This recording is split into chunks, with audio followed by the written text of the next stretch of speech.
What's up and welcome to another Mograph Mocast. I'm Dave. And I'm Matt, and joining us today is one of my favorite people in the entire world, our good friend, Cadieux. What's up, y'all? And Mograph is a supplement to our site, mograph.com, which is a motion graphics tutorial site with tutorials, plugins, podcasts, and other Mograph stuff.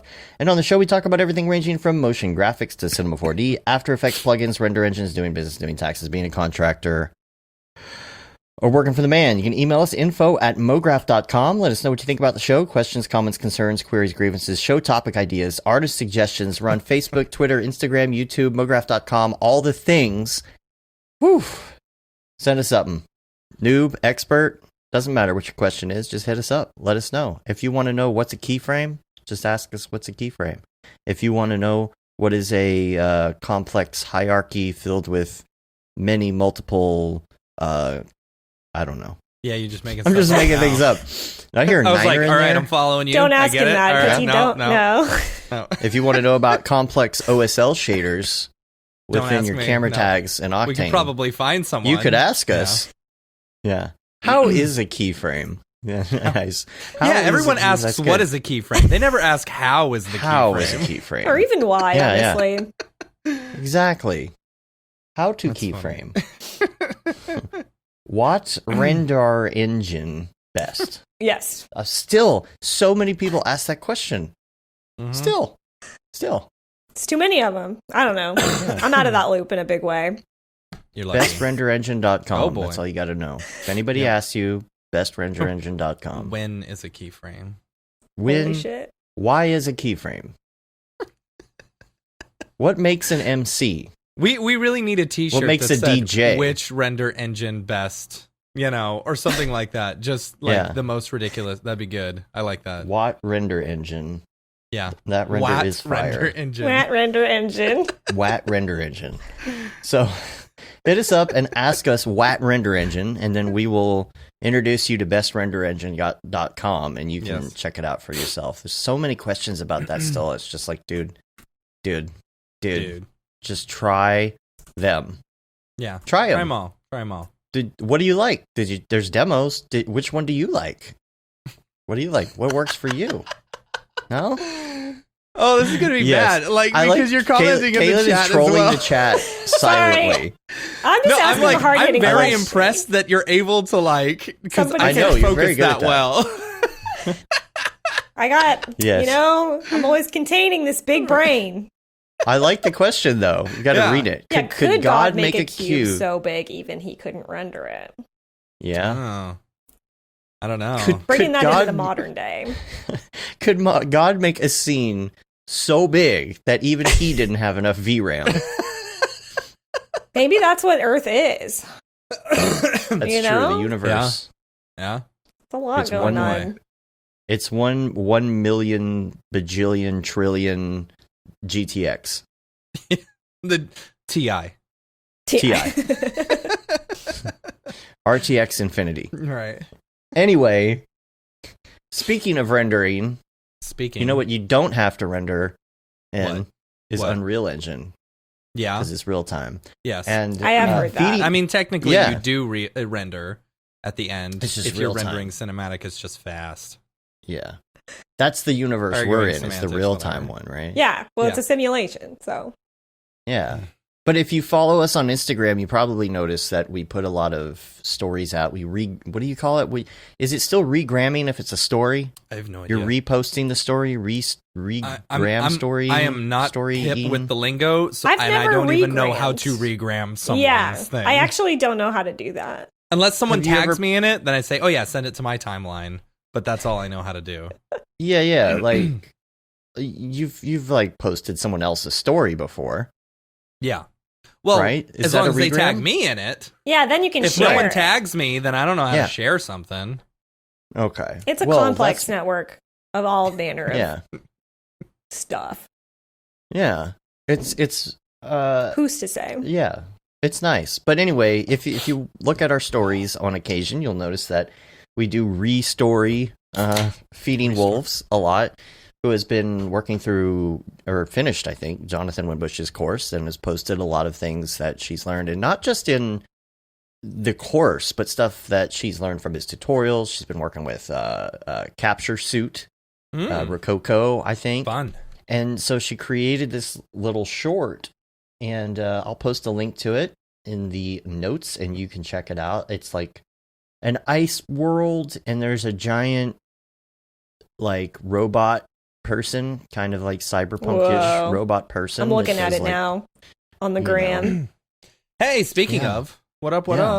Holy shit, and hello. there's Jonathan Winbush. Speaking of which, and so Jonathan Winbush actually sent the link to me last night, so we're going to do a special probably sometime in February. We got to work out the details and get a couple people on who have taken the class and who have created stuff with it, because so many people are sending really cool things that they've done in Unreal. So make sure you check that out. Make sure you check out Creating the Unreal, because it's awesome.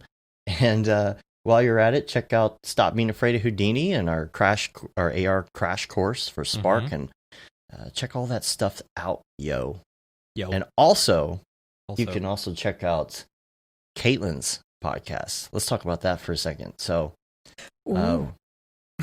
give us the detail. Yeah, it got serious. We're talking podcasting. So tell us about your podcast. You've got how many episodes now? Is it 3, I think 4? There are 4 now. Yeah. Well, let's get a quick rundown. It's called Cartoon Feelings because that is what it is about primarily. So, and a lot of it is like 2D animation, which is pretty much all I'm like doing these days anymore. Really, is like 2D stuff, which is kind of wild to me, but that's a whole different thing. But a friend of mine, Ira Marks, who lives locally here as well, but he's a comics artist. So like not animation, anything like that, really. But we both just like, as every great podcast is born, like anytime we would hang out, we would just like sit in a bar for like 4 hours and like dissect minutely the directing career of like every animated film and like studio and whatever. And not even just animated stuff, but that was kind of a common thread for what we were talking about. So we're like, well, he was like, let's make this a podcast, because we're like really starting to get over analytical with some of this stuff, but in a fun way that like we're about. And so that's the podcast. And there's 4 episodes right now, and they're all Pixar movies, where the first 2 are just kind of like, hi, welcome to this is who we are, I guess. And we just kind of ramble on about all of the Pixar movies. We tried to do a top 5, like most foundational films to Pixar. Not just like top 5 favorites, but like what makes Pixar, like why they have such a strong flavor and personality. We end up talking about every single freaking Pixar movie, because like, how can you not? Right. And that's a 2-part episode. And then we spend some time with The Incredibles, for better for worse. Check those out. Maybe we do the sequel too. And on this coming Wednesday, we'll have an episode about Soul, because that's kind of where we're leading up to like Soul, which we didn't know this at the time when we started it, but Soul is definitely like the Pixar movie. Like it feels like peak Pixar in so many ways. So good. I haven't seen it. Yeah, I mean, check it out if you're into Pixar stuff at all. It really feels like this is where they've been going for, so long in a lot of ways. It's interesting. But then we're going to start to do different stuff. And we have I believe our next episode after that is Into the Spider-Verse, which is the greatest movie that's ever been made ever. Yes. And it is the best. And then who knows what we're going to get into next. We have some fun stuff, playing different ideas. And then, we got a couple other movies already recorded for down the line. I think we're gearing up to do a Cartoon Saloon run of movies. I don't know if you've seen it's an Irish 2D animation studio, and they're really freaking cool. And their last movie, Wolfwalkers, just came out. Obviously, I don't think it had a theatrical release in the US because of coronavirus, but it did in the UK and some places. And it's on Apple TV now. It's on Apple TV Plus. Yeah. Yeah, really cute. I loved it as an adult. I have heard from people with kids that their kids love it. Fun for the whole family. I loved it so much. So, and then who knows what we're gonna do? Cool. Are the feelings your feelings or the cartoon's feelings? That is a great question. Feelings? It's our feelings for sure. For the cartoons. Not to spoil, or just about them. The cartoons are giving you feelings, and so yes, they can. Yeah. They certainly can. Like Pixar, a lot of it is talking about like how formative they were for us in a way, and then also some complaining. So like The Incredibles, I think is an interesting episode to start with, because obviously everybody loves The Incredibles. It's a great movie, but there's a lot of weird stuff in that movie too. So we talk about all that. And then, not to spoil it, but The Incredibles 2 episode is mostly about why that movie wasn't good. So we go a little negative on that one, but we try to figure out why that is, like why that movie kind of comes off the way it does to us and different stuff like that. And then like, it's not out yet, but the Spider-Verse episode is kind of the opposite, where we're like, why do we love this movie so much? It's so good. And then we try to kind of figure out why that is, and you know, what storytelling or whatever about it. I want to show you guys something really quickly just to kind of show where this stems from. Let me see if I can maneuver this. Oh no, I don't think you can. Like, there's a giant poster in my office that's just like Woody and Buzz. It's literally a screen cap from Toy Story 2, I think. That I've had for forever. And it's just like, I don't know, it's a guiding light for me, I think, in a lot of ways. So you can't help but be... I don't know, if Pixar wanted to hire me, feel free to do that. You could definitely contact me. That's fine. But that was my, like, with a lot of animators, that was my aspiration as a kid. Yeah. So I think, just like looking back on the stuff that inspired you to do creative work and like figure out, kind of work through those feelings. We've joked about, we don't have a Patreon or anything yet, but if we launch one, we've joked about calling it cartoon therapy. So it's like, you've got the cartoon feelings, we're dredging all those up, and then maybe in the Patreon we can kind of work through them in a little bit more of a firm way. I don't know if we'll do that or not, but... When I was in college, everyone, like all the 3D animators, you know, that was where they wanted to go. You know, we had one success story at the Art Institute of Dallas about one person who went to go work for Pixar. You know, and it's like, oh, we all want to be like him. Me, I was in the video production, and I was like, oh yeah, that'd be great, but you know, like whatever. And then I moved over to 3D, and it's like, oh, that'd be cool, but I'm gonna do something different. Because, you know, I'm too old now. No, and I feel that too. I mean, I turned 30 like at the end of 2020 now, so I'm like, I don't know, in that new stage of life, figuring that stuff out, but. It is interesting because I've talked about this before, but like my whole deal in high school and like growing up, I was like, I'm going to be a 3D character animator. And I'm like, going to go to SCAD for a 3D character animator. And I just couldn't afford it. And so I didn't. And now it's kind of interesting to think of like, if I had done that, what would I be doing now?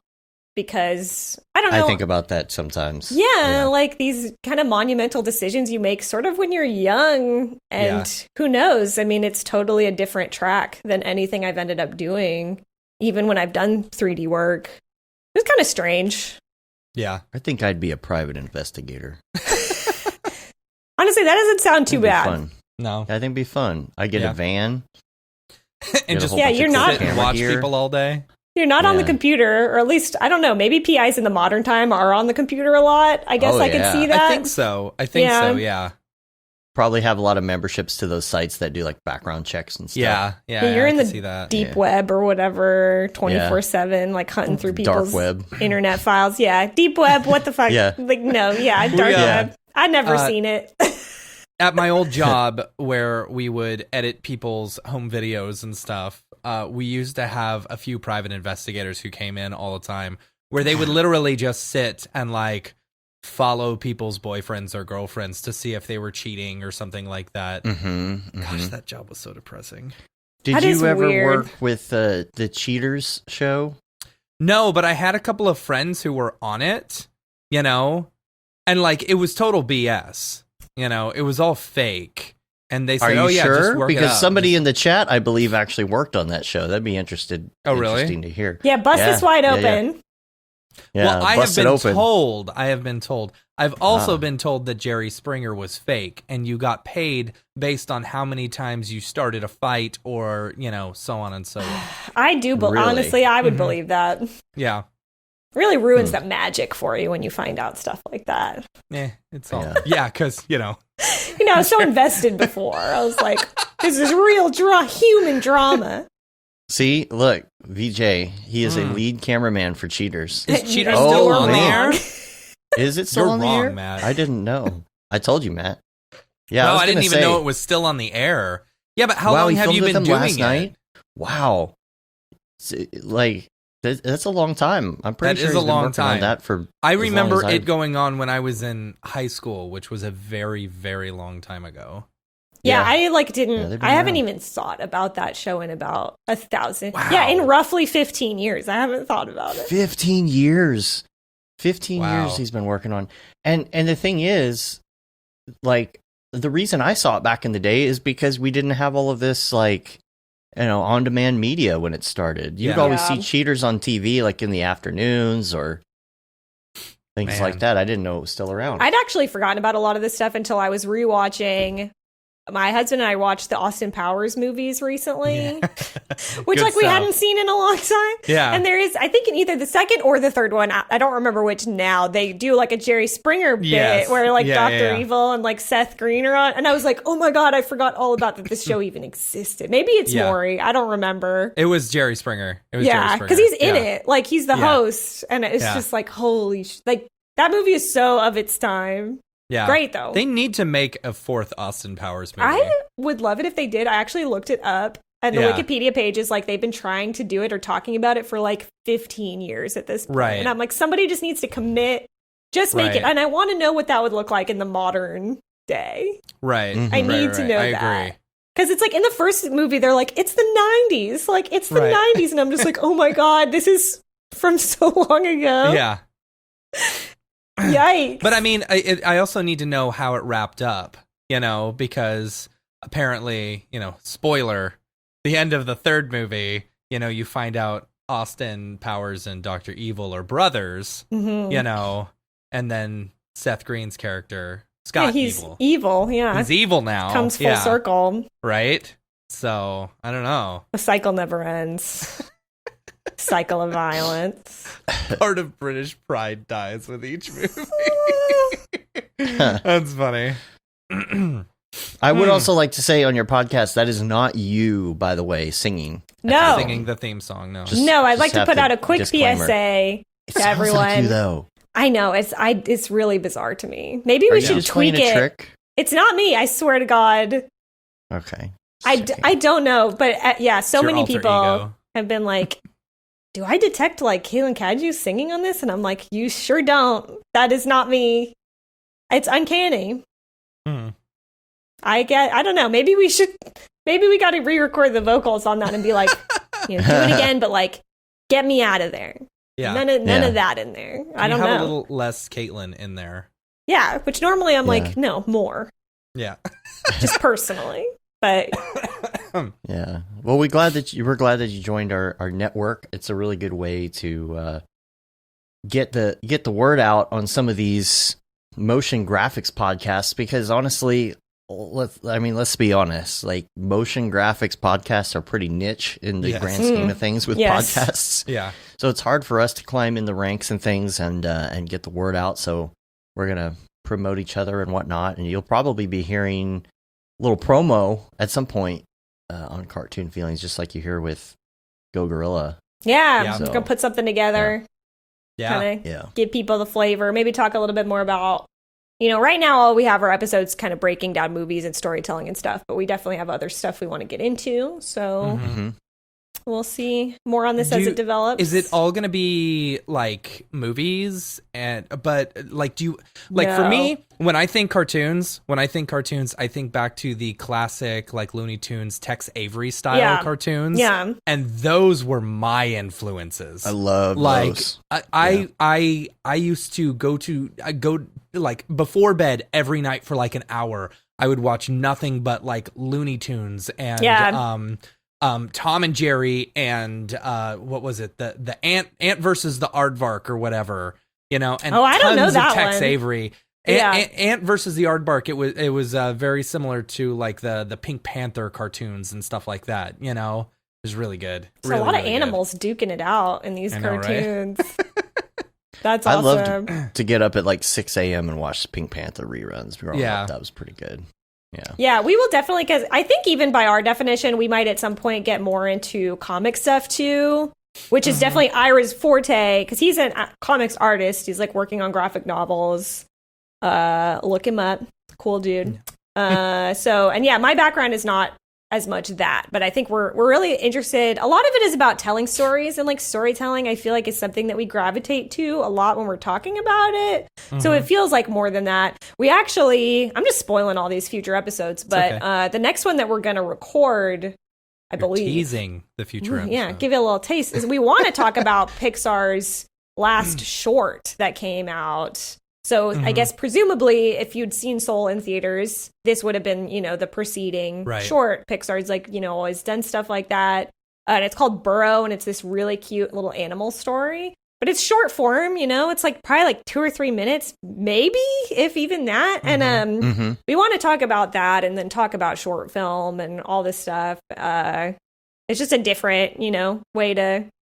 So I'm hope that, there's not a lot of filmmaking in terms of technical stuff that we get into or anything like that. But I like to think that, people who are interested in writing their own original content might get something out of it. Because we're just, we're just dissecting, like, why does this work? Like, why is it fun? Or what are the influences that people are drawing from? Why did they make these choices? And then if we don't feel like those are the right choices, we'll talk about why, all with, the little disclaimer that we're not, freaking movie geniuses, like scions of storytelling, whatever. So there's always like the alternate viewpoint. And if anybody wants to yell at us about that, they're certainly welcome to, honestly. Like, love to have a dialogue about that. But yeah, just kind of, peeping any of that stuff. And we don't have any plans, I guess, concretely to talk about stuff like Looney Tunes, but I had think about those a lot. Or like the old Disney shorts that were kind of like that. HBO Max, one of the cool things that I loved about it, or that I love about it, is that it's got every single old Looney Tune cartoon on there. Wait, it does? I didn't every single one. That's awesome. Real? From like the old, I didn't know that. black and white ones all the way up, and it is so That's cool. awesome. Like, I'll just pop those on like while I'm hanging out with my kids and just let them run. And it's so nostalgic to like sit back and watch. Even the racist ones? Do they put racist ones in there? I think there may be still some racist ones. Yes, wow. I would be like their go-to for those. Like I have big DVD box sets of Looney Tunes, and they keep the racist cartoons on there. They just have a disclaimer at the start that's like, hey, Gotcha. And Disney Plus is doing the same thing too. Actually, for some like I watched Lady and the Tramp recently, as one does. Yeah. And it had the same thing because it's full of like racial stereotypes. Yeah. So it's kind of cool. Cats. Yeah. That they're just like, hey, by the way, like we know that this sucks. Yeah. And here's the movie. Yeah. But I mean, that's how it was back then. So Yeah. That's interesting. There were some Looney Tunes deals that I was just like, oh my gosh. Like, looking back now, and I remember seeing it as a kid and didn't really think anything of it, but good lord. Yeah, it's really blatant. Some of it. It's very shocking. Yeah. Like there was the one with like, I don't know, it was like Bugs Bunny and Porky Pig or something, and someone gets on a plane to go somewhere, and it's like Africa. Yeah. It's like showing on the map, and it's like dark Africa, darker Africa. Oh, and it like just I don't keeps remember. showing, and you're like, I slightly do remember that. Yeah, it's rough stuff, but it's good to know about it. It's good to be aware of it. Yeah. And it's funny. Yeah, I mean, animation is like that. Film is like that. Everything's like that. Like you grow up loving it, and then you look back and you're like, that's some stuff we talk about too in Cartoon Feelings too. Is just like being honest about all of it. It's just like, of course, I love old Disney stuff, but like, I mean, it was also really messed up, and you can just, I don't know, reckon with that kind of, I guess. I even wonder about the stuff we watch now, like on Family Guy, some of the gay jokes and things that they made back in like 1999. You watch it now, and it's like, ooh, man, 100%. Yeah. I was a huge fan of the Tex Avery, like, it was like A Day in the Life or A Look into the Future, like the future car or the future house, or the future farm or something like that. And it was like, it would show off all these like super cool things. And they always made the same joke about the mother-in-law, like, here's the, in this house, everyone has their own entrance, for the father, for the mother, for the kids, and for the mother-in-law, Yeah, and it goes directly into like a meat grinder, or right? something. Like yeah.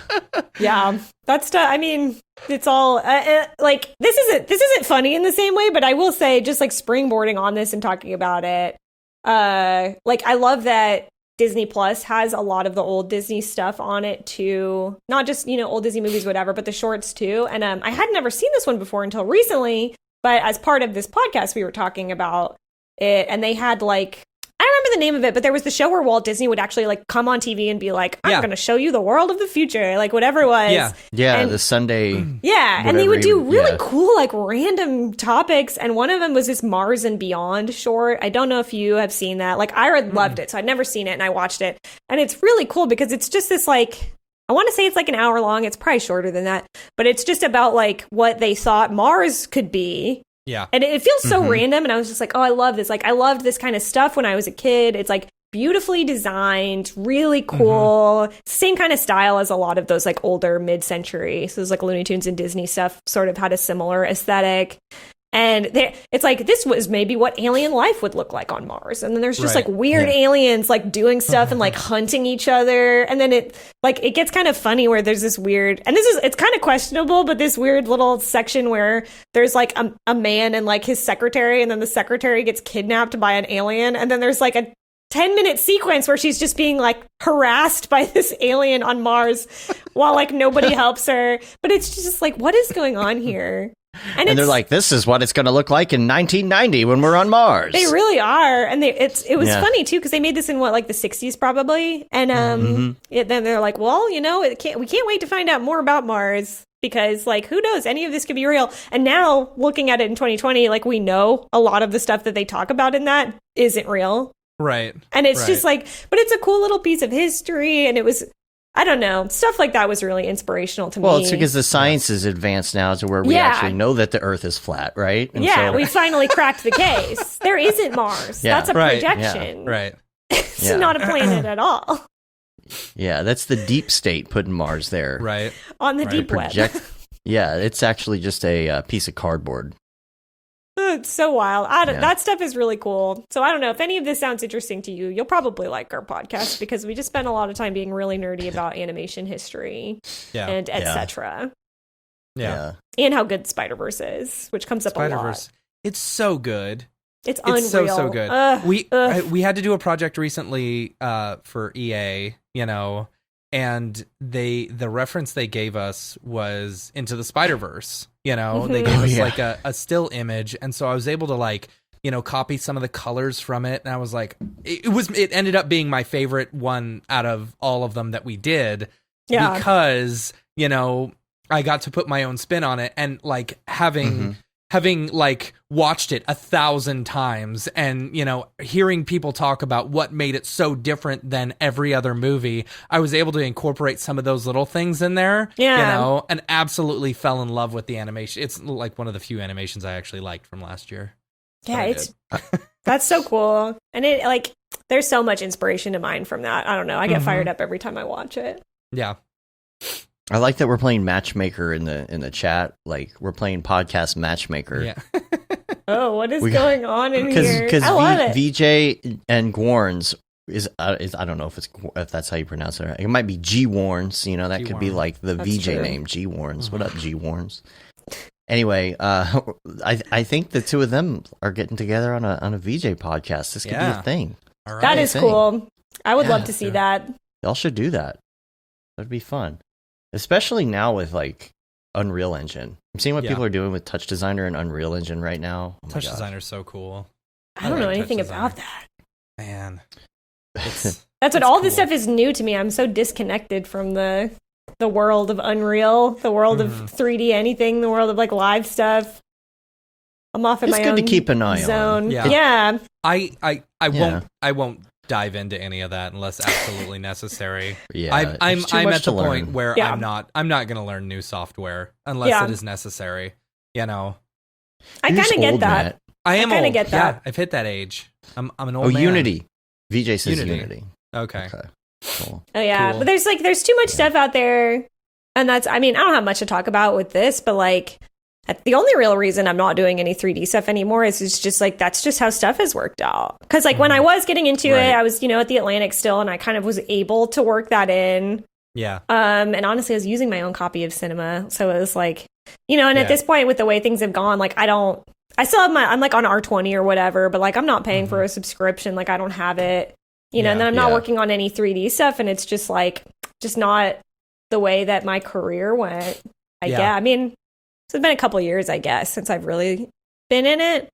I don't know. I'm kind of bummed out about that in a lot of ways because I liked it a lot, but like it's just like I'm not in a position really to like make it happen now. Yeah. And so unless like if the opportunity did arise, I think that would be really awesome. And it just hasn't. So I'm doing way more 2D After Effects. Where are you working now?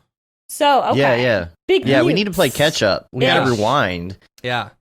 Last time you were two episodes ago you were at the Atlantic. Yeah. And then last time you were that Secret Powers. Okay. Because that's I left the Dallas company. Yeah. Dallas. I left the Atlantic to work at Secret Powers, which they're still great. I'm freelancing for them now. I love them so much. They're awesome. Then they're like an all remote studio, which doesn't mean anything now, I guess. Right. But like back in the day, so normal. Pre all remote, they were all remote, groundbreaking. And they do a lot of video game marketing. So I left the Atlantic where I was doing a lot of editorial stuff, which was just all over the place aesthetically. And then I went to Secret Powers, and I guess it's kind of the same as all over the place aesthetically, but not the same. It's a little more VFX-y, like stuff I was doing there.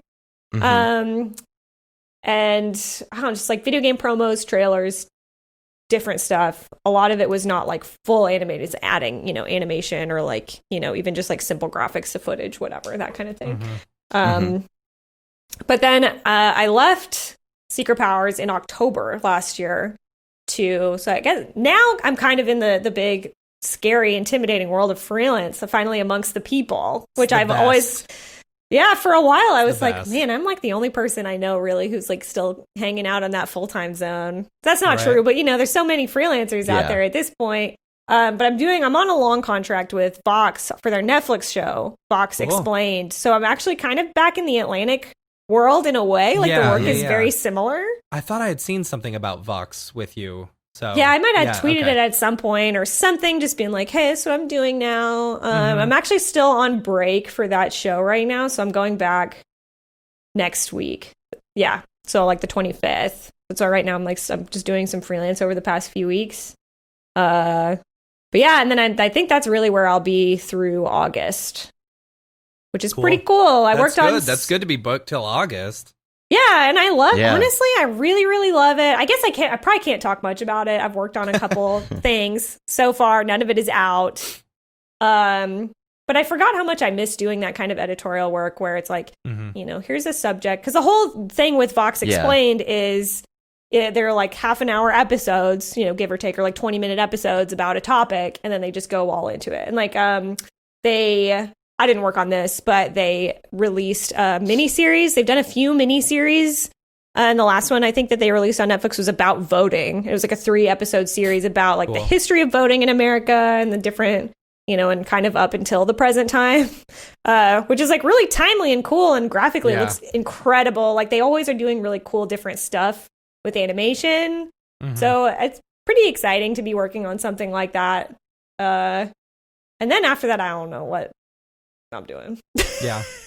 Yeah, so Julie Kraft says you're keeping us guessing. Yeah, Julie. Yeah. I'm keeping myself guessing, really. I'm like, I don't know. I don't know what's going on. Julie and Billy watching from Detroit there. That's Billy says it's not something that you need to force if you're doing your own thing, which makes sense. I mean, you don't have to do 3D. Yeah. I know, and it's just... Well, I feel like even talking about different programs, like you were talking about, like not learning something new unless, it's kind of part of what you're doing. Yeah. But it's so hard. Everybody talks about this in Mograph stuff. Like, it's just so hard because there's so much. Yeah. And we're all like creative people, so we want to do all the cool stuff. Yeah. And I'm like, And then even with 3D, like I always love doing the 2D look for 3D stuff. Yeah, same here. That's honestly part of why Spider-Verse was so resonant, on top of it just kicking ass and being awesome. So I miss doing that, but it's just, there's just so much. And like, it's funny because I spend a lot of my time drawing now. I did a lot of at the Atlantic, I was like always storyboarding stuff and then, making my own assets and all that stuff. And then doing box work is pretty similar in a lot of ways. There's a lot more storyboarding that I've done so far. And I don't know. I just sometimes, I spend like 3 days in a row just like on my iPad drawing stuff. Yeah. And I'm like, this is weird. I love it. Like, I really love it. And it's feel really like cool seeing your. So I will say it's been very cool. I like what you've been posting. Seeing your progress, thank you. Over the past couple of years that you've been posting online, and it's like it's very, very good. Yeah. Thanks so much. It's been cool to see where I'm going. Hopefully it's somewhere The style good. reminds me of something, and I can't. I think we were talking the other day. I said I can't put my finger on what that style is. That because it's the rats that you drew. Yeah, it's like I'm like it looks like a children's book or something from my childhood, and I cannot place the artist. If you look at my Instagram, I think is what you're specifically talking about. I did some it was like Rattober in October, and I did a bunch of ink drawings of rats doing like various cute shit, which is kind of like my whole energy. Yeah. I don't know though, because we chatted about this, and like some of it's definitely getting back to that mid-century style. I almost wonder if it's like a Disney Golden Book or something that like maybe you're thinking of something like that. Yeah. Almost like a Golden Book. Yeah. Yeah, like not exactly, but there's something in there that I'm pulling from for sure. Is it? Yeah. What was that author's name? I have no idea how to spell this, but Maurice Sendak? Yeah, Maurice Sendak. Oh, Sendak. yeah, like Where the Wild Things Are. From Where the Wild Things Are, I don't think that's the style, because that's a different style. Yeah, he is very, like, kind of textured. Mm-hmm. I'm going to find it at some point. I'm going to send it to you. You'll see. Yeah, I want to see it. Yeah. I love that style. I hope it makes a comeback, because it's super cool. I mean, I'm very into that, and it's not quite the same as that, but, like, it's sort of a similar energy. I'm pivoting now, sort of, to talk about this project that I just did that was also all in Procreate, but was animated, which I have it on my website.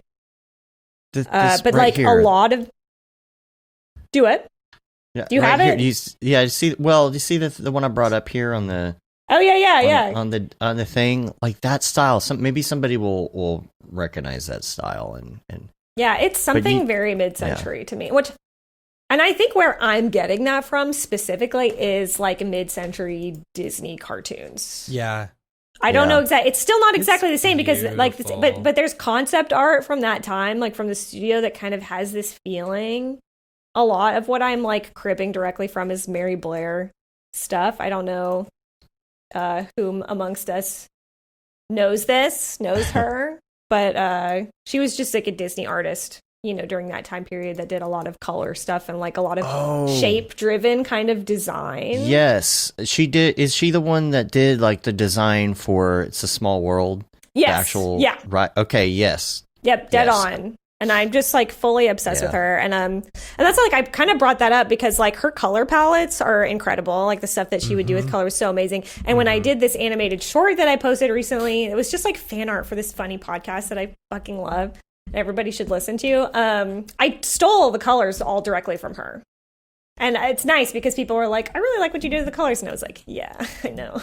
Now, where is that at? Is that on your Insta or? You can find it on my website directly. So katecadieux.com. I posted it on Vimeo. I also posted it on my YouTube channel. I think it's like literally the only video I've ever posted on YouTube, and I sort of did it out of a sense of obligation because I just don't understand how any of this... I haven't done anything like this in a long time, so I was like, do people even use Vimeo anymore? I don't know. That's what I'm doing. I don't think they do, but I just posted it there anyway. What's the name of it?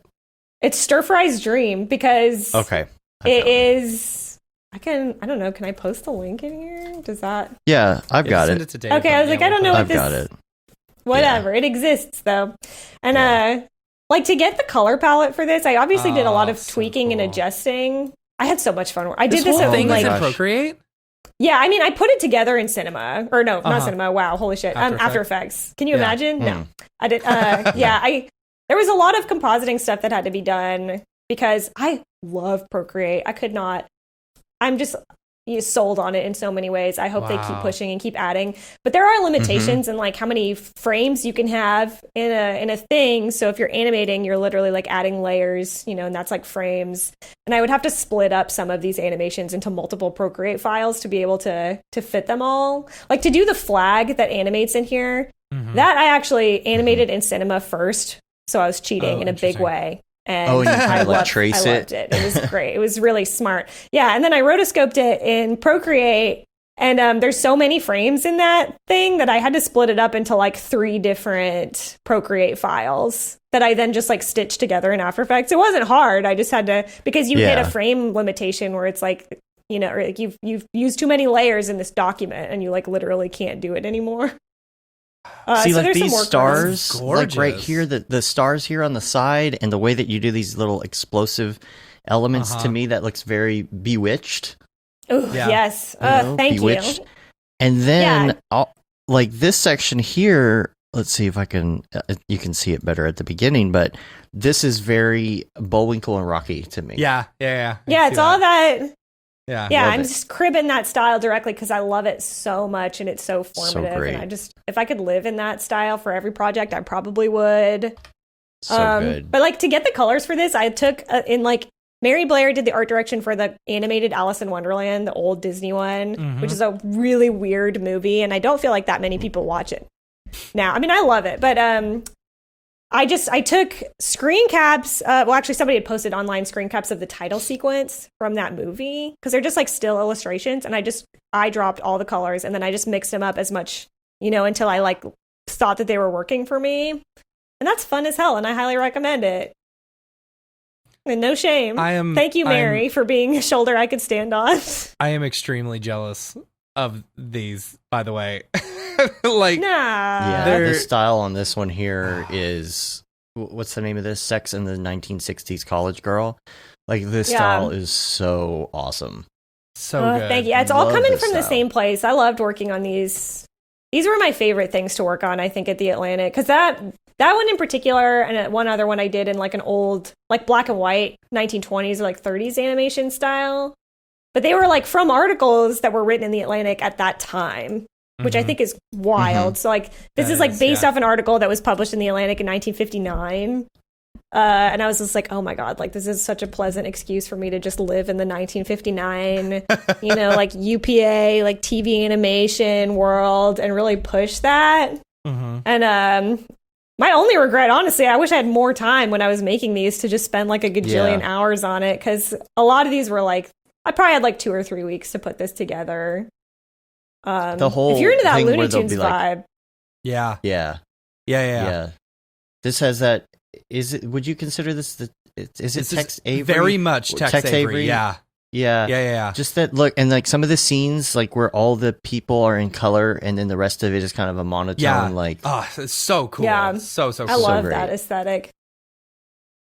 Like even just all the individual characters that you had earlier, how they each had their own monochromatic, look.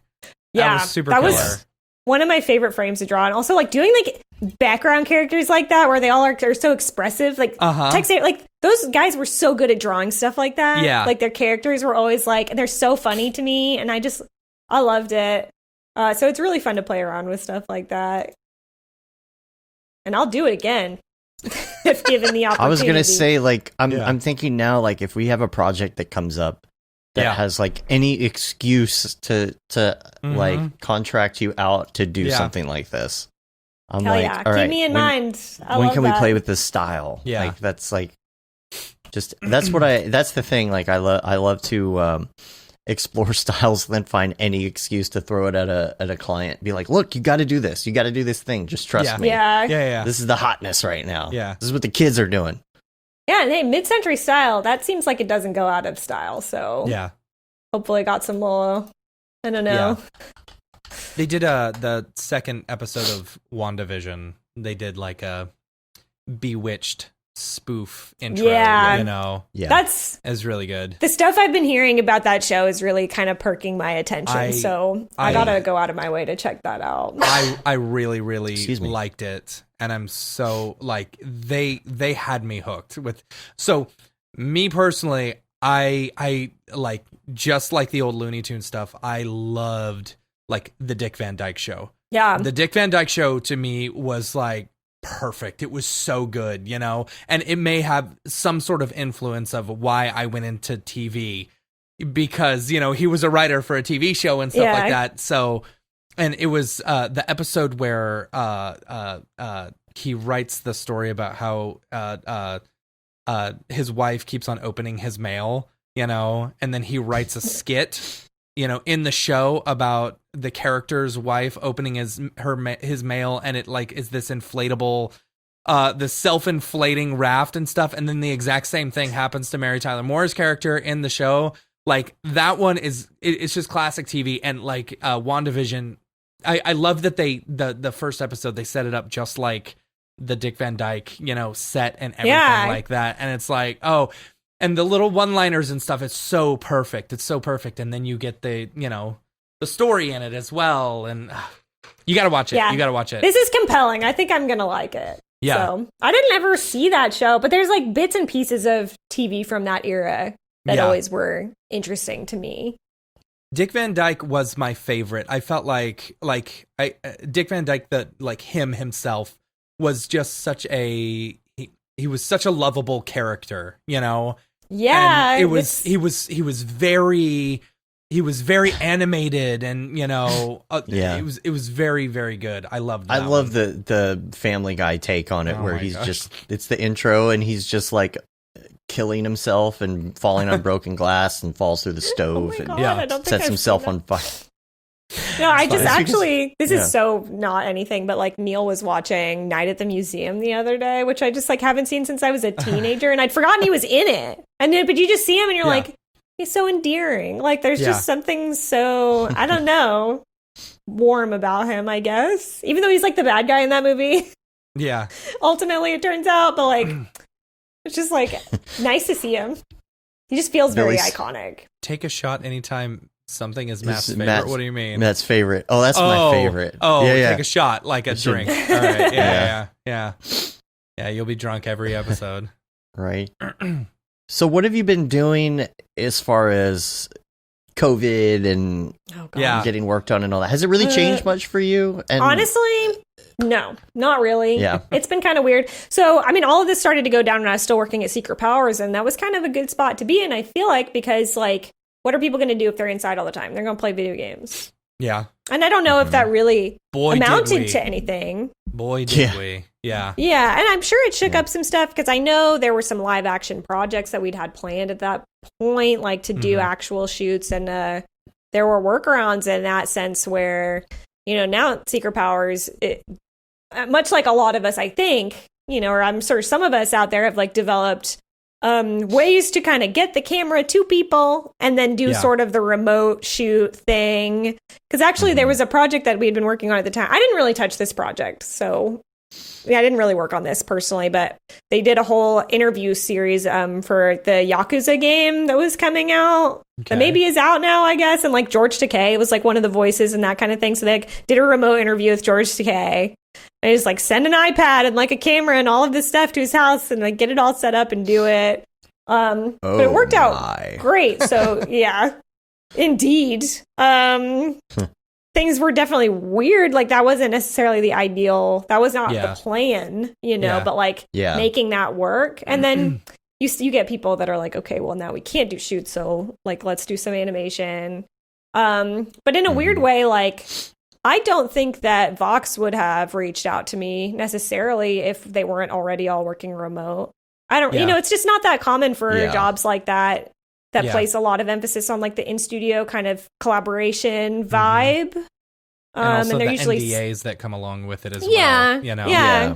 It is a lot easier to keep that all. You know, there's a reason why those jobs don't tend to go remote. But since everybody's remote, I think that, you know, helped that be an opportunity that I even was privy to at all. So in a way, it's like, well, this is cool. You know, this is great because I'm like, you know, this is kind of my bread and butter, and I'm like excited to work on this. And maybe I wouldn't have had that opportunity because I'm not in New York City or DC or, you know, anywhere that offices like that would be operating. So yeah, it's been strange, but good. But it's just one of those things, it's hard for me to, like, I look back and I'm like, professionally, I'm having a really cool year in hindsight. I'm doing stuff that I like, that I feel like I'm good at, getting to do cool, projects, whatever. But also, the world is a nightmare and we never go outside. So it's just like, I want to say that it's good, but it's also bad. So I'm just like, man, I don't know. A lot of journaling. And, you got married in the last year. And drawing. Yeah, you That's did. true. Yeah. I got married. But that's another weird thing is like, so we postponed the wedding because it was supposed to be October 10th of last year, which we did. We just got married and we had like a very small, like our families just zoomed in and we like did a like little ceremony and got married. It was really sweet. Yeah, we've been engaged for 1,000 years. We've been dating for 1,000 years. And it was just like, it's time. Like we wanted to do this. And then so we postponed the wedding and then actually we just right out canceled it recently. It's just too much. Like it's, too much to, nobody's having fun planning a wedding, right? Or, maybe you are, but like I it's too hard to wrap your head around. Even when it was normal times, I was like not, excited to be doing all the work. Right. And then I was like, I don't want to kind of deal with all the stuff that goes into this right now. So we're just going to, but it is Just exciting. Like Zoom that feels and a good. camera and Andrew Bird. Right? Yeah, we did like it just happened to fall on the day that Andrew Bird was doing his apparently annual. I didn't know this, but like he annually does like a live recording of one of his older albums. And Neil is a huge Andrew Bird fan, and I like Andrew Bird, so it was kind of a nice like we have our Zoom wedding. We actually did eat out at a restaurant, which we have like not been doing at all, but we ate outside at our favorite restaurant that night, and that was really nice that we got to do that. This is not at all how I imagined that day was gonna go. Yeah. And then we came but now home you can come to Camp Mograph. So I mean, I know it's win-win. Tell me about. Well, I mean, I'm hoping it happens. I know there's no guarantees in this world. Hopefully, we'll see. Yeah, camp was a freaking blast. What was that? 2 years ago at this point, or was it 1 year? I mean, it was the before times. Yeah, it was a year and 4 months or 3 months or something. So wild. It's crazy. And that was a truly magical time. I mean, obviously it was beautiful. And I'm sure the next one will be in a beautiful place. Like, gorgeous Portland Vermont camp. Yeah, it's so nice. Yeah, the Portland camp looks really cool. So I'm hoping we get to cool. see it. It looks awesome. Yeah. And I'm sure a lot of people have talked about this, but like the energy on the last day of Camp Mograph was so perfect. It was so divine. It really was just like we're all bummed to be leaving. Like, we were singing our camp song. Like everybody's just it was great. The speakers were great. Yeah.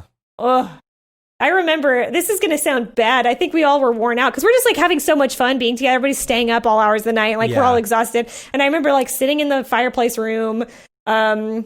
Whose talk? It might have even been Aaron Sorofsky's talk. I don't remember. Aaron was the last one, yeah. Yeah, and I'm like, and not just me, but I'm like visibly falling asleep in the room. Not because I want to. I'm like cozy by the fire. I'm freaking exhausted. But I'm like trying so hard to stay awake because she was freaking so cool and like saying all this cool stuff, like talking about really cool projects that they've worked on. I always thought they were really awesome studios. So I was like so pumped to hear that.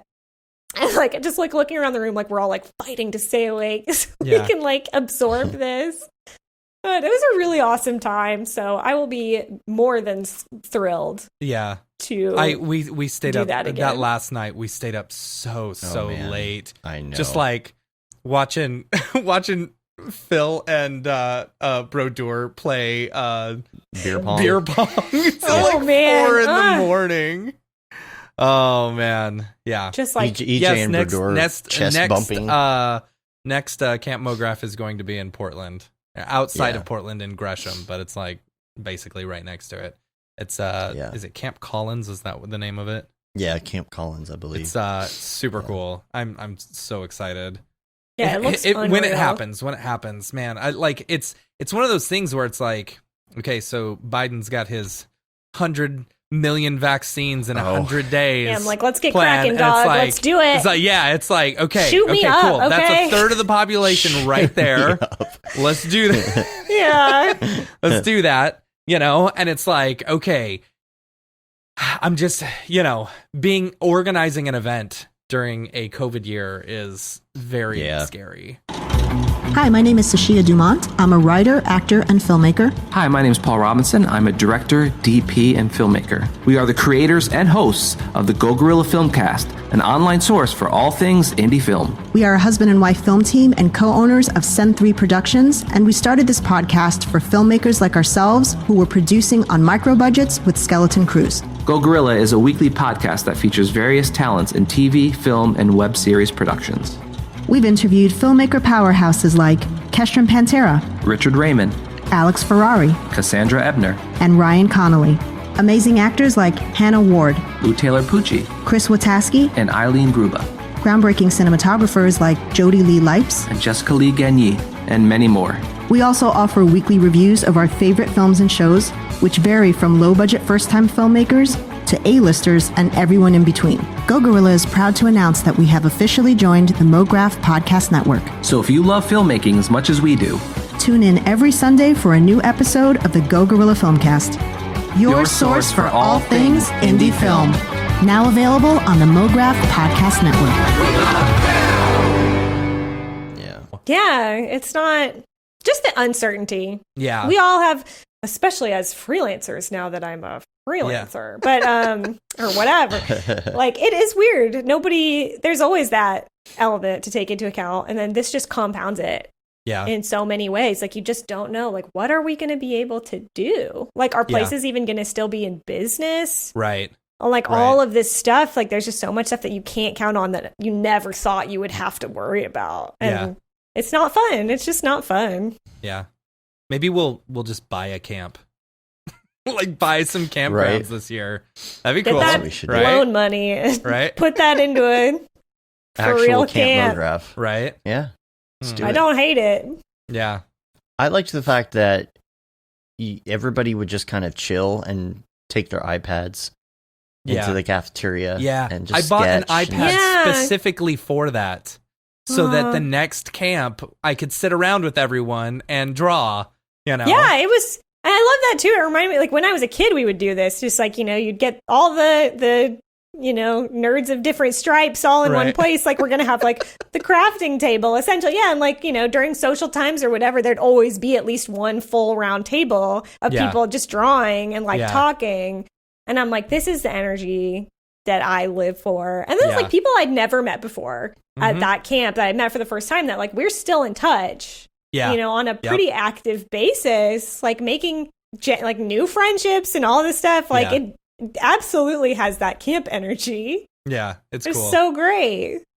Would do again. I demand I'm just ready it. for events. I'm so ready for events again. I know, me too. Like you're putting an extrovert in a cage, It's like you must be suffering. And I'm like, I'm very introverted. I mean, I've been working from home for forever and I love it. I love to have my own space and like be alone. This sucks. Like, I am done with this.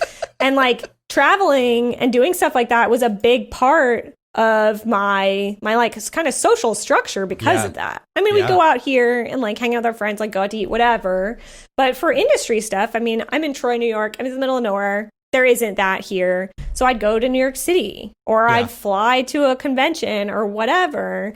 And those were like my big touchstones. I'm like, I get to see all my friends, like all the cool people, like da da da da da. Now I can't do that. And I'm like, when is this even going to happen? I'm suffering. Yeah. Like, I'm ready to make contact. I'm ready to do stuff. We'll ease back into it eventually. All the online stuff, you're still sitting at your desk, even though you're still talking to all your friends and stuff like that. But it's just so different seeing them in person. Yeah, it is different. I can't have a beer with you. I mean, we could, I guess, but like, it's not the same. It's just not the same. Right. Yeah. Yeah, you can have those little side conversations and things, Yeah. Yeah, and this is spontaneous. Well, unlike, I mean, this is a totally different thing because it's so big, but like, you're going to NAB or whatever, that enables a lot more. You can run around and like raise all kinds of hell, kind of, or like go to a big meetup with beers or whatever. And then if you guys want to go break off and like do your own thing or like go to some, different casino or like whatever you want to, you can just do that. And there's a lot of more organic, mixing around, matching and like meeting people. And there's no way to replicate that without it. So it's a big loss. Yeah, totally. Me and my wife were talking about for Valentine's Day going to Vegas, Yeah. because it's man. so dirt cheap right now. I'm Like sure. literally I you can bet. stay at the best hotel with airfare for like $250 each, you know? Wow. And so it's like, even if we just hang out in the room the whole time, Yeah, you it's not know, bad. yeah, it's like, it's still a vacation. It's still getting away from the kids, you know? Mm. Yeah, Which is shout out to important. everybody with kids. I don't have kids, but I have to Yeah. imagine that's also pretty tough. It's hard. I love my children. Contrary to what I've said on previous podcasts, I love my children. I believe you. But being They're going to be with them listening to 24 your hours a archive day, someday. yeah, They're going to listen to the old shows like 10 years from now and be like, Yeah. Yeah, like he Gosh. said, what? I yeah. know. Rough stuff. So when you're working in Procreate, I wanted to ask Yeah. you some questions yeah, about yeah. this because I love Procreate, but I'm not Mhm. into it as much as I would like to be for time reasons and lack of Yeah, artistic that's your ability. 3D probably is like Yeah. my 2D stuff and whatever. Yeah, I mean, I use it on occasion because I will get to a certain point on projects where I'm like, oh, that would just be easier to draw. Yeah. And so Yeah. I'll bust out the iPad, draw Yeah. it, save it as a Photoshop file, bring it in, and whatnot. And it's actually really nice and really easy to use, but there are some ins and outs of Procreate that I don't know, that I feel like I don't know. And there's all the animation stuff, which I have Yeah. yet to really dive into at all.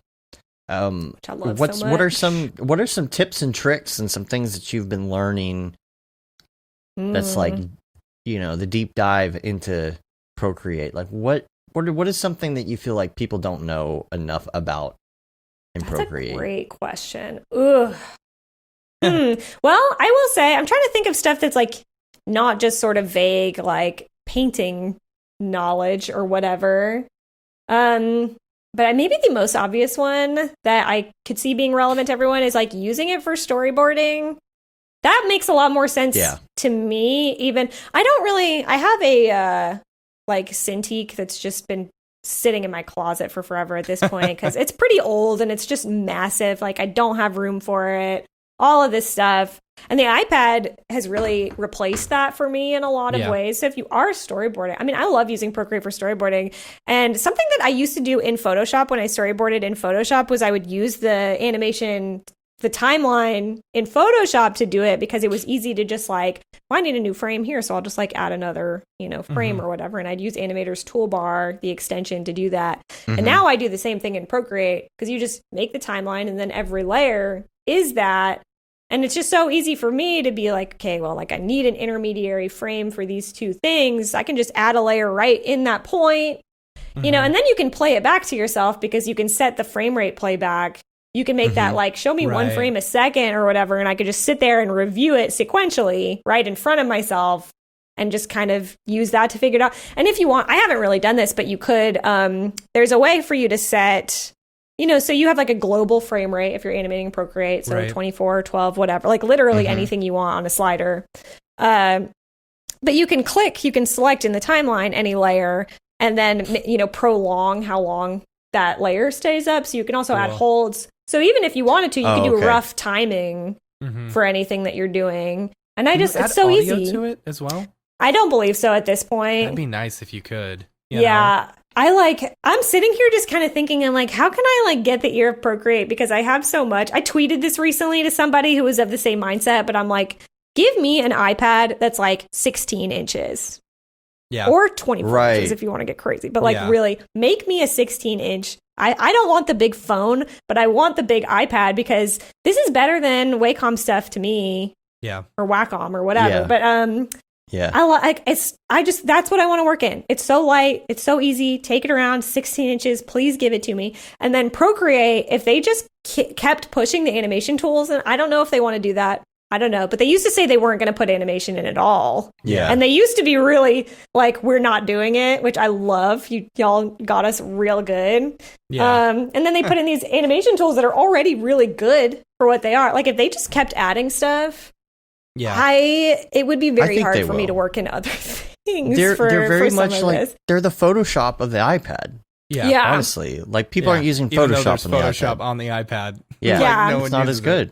Yeah. But it's tough because I love Adobe stuff. Obviously, I mean, I use Adobe stuff all the time. Like, I'm happy to be using it. But like for Photoshop, like Procreate is just building itself from the ground up to be so efficient. Yeah. And it just like, it's doing these things so well. So I have like minor nitpicks. You don't have 20 years of, coding that you've got to, go back to and make sure that works. And I totally get, like, we all love to complain, sometimes about Adobe doesn't, like, sort of streamline all of their stuff. But it does, like, if their whole thing is, like, we're going to buy this, and we're going to buy this, and we're going to buy this, and then, like, put them all together in a suite, like, they have their work cut out for them. Like, it's a tough situation for them to kind of streamline. Like, why doesn't this shortcut do the same thing in these different programs? Why do I still need at least 2 frames for playback? And you'll never not. Yeah. And you're like, I have the frames, like, just play. Like, I don't know why. But they have a lot that they need to wade through, and Procreate is not coming from that angle. So they have a big advantage there. They can just roll onto the scene kind of. And even how they're adding stuff incrementally, it gives me confidence that they're kind of adding stuff when it's ready to go. Yeah. And that's like something that I'm very appreciative of right now. And so if at any point, I think when they started doing animation stuff, it was like very basic. They were like, here's the timeline, draw stuff.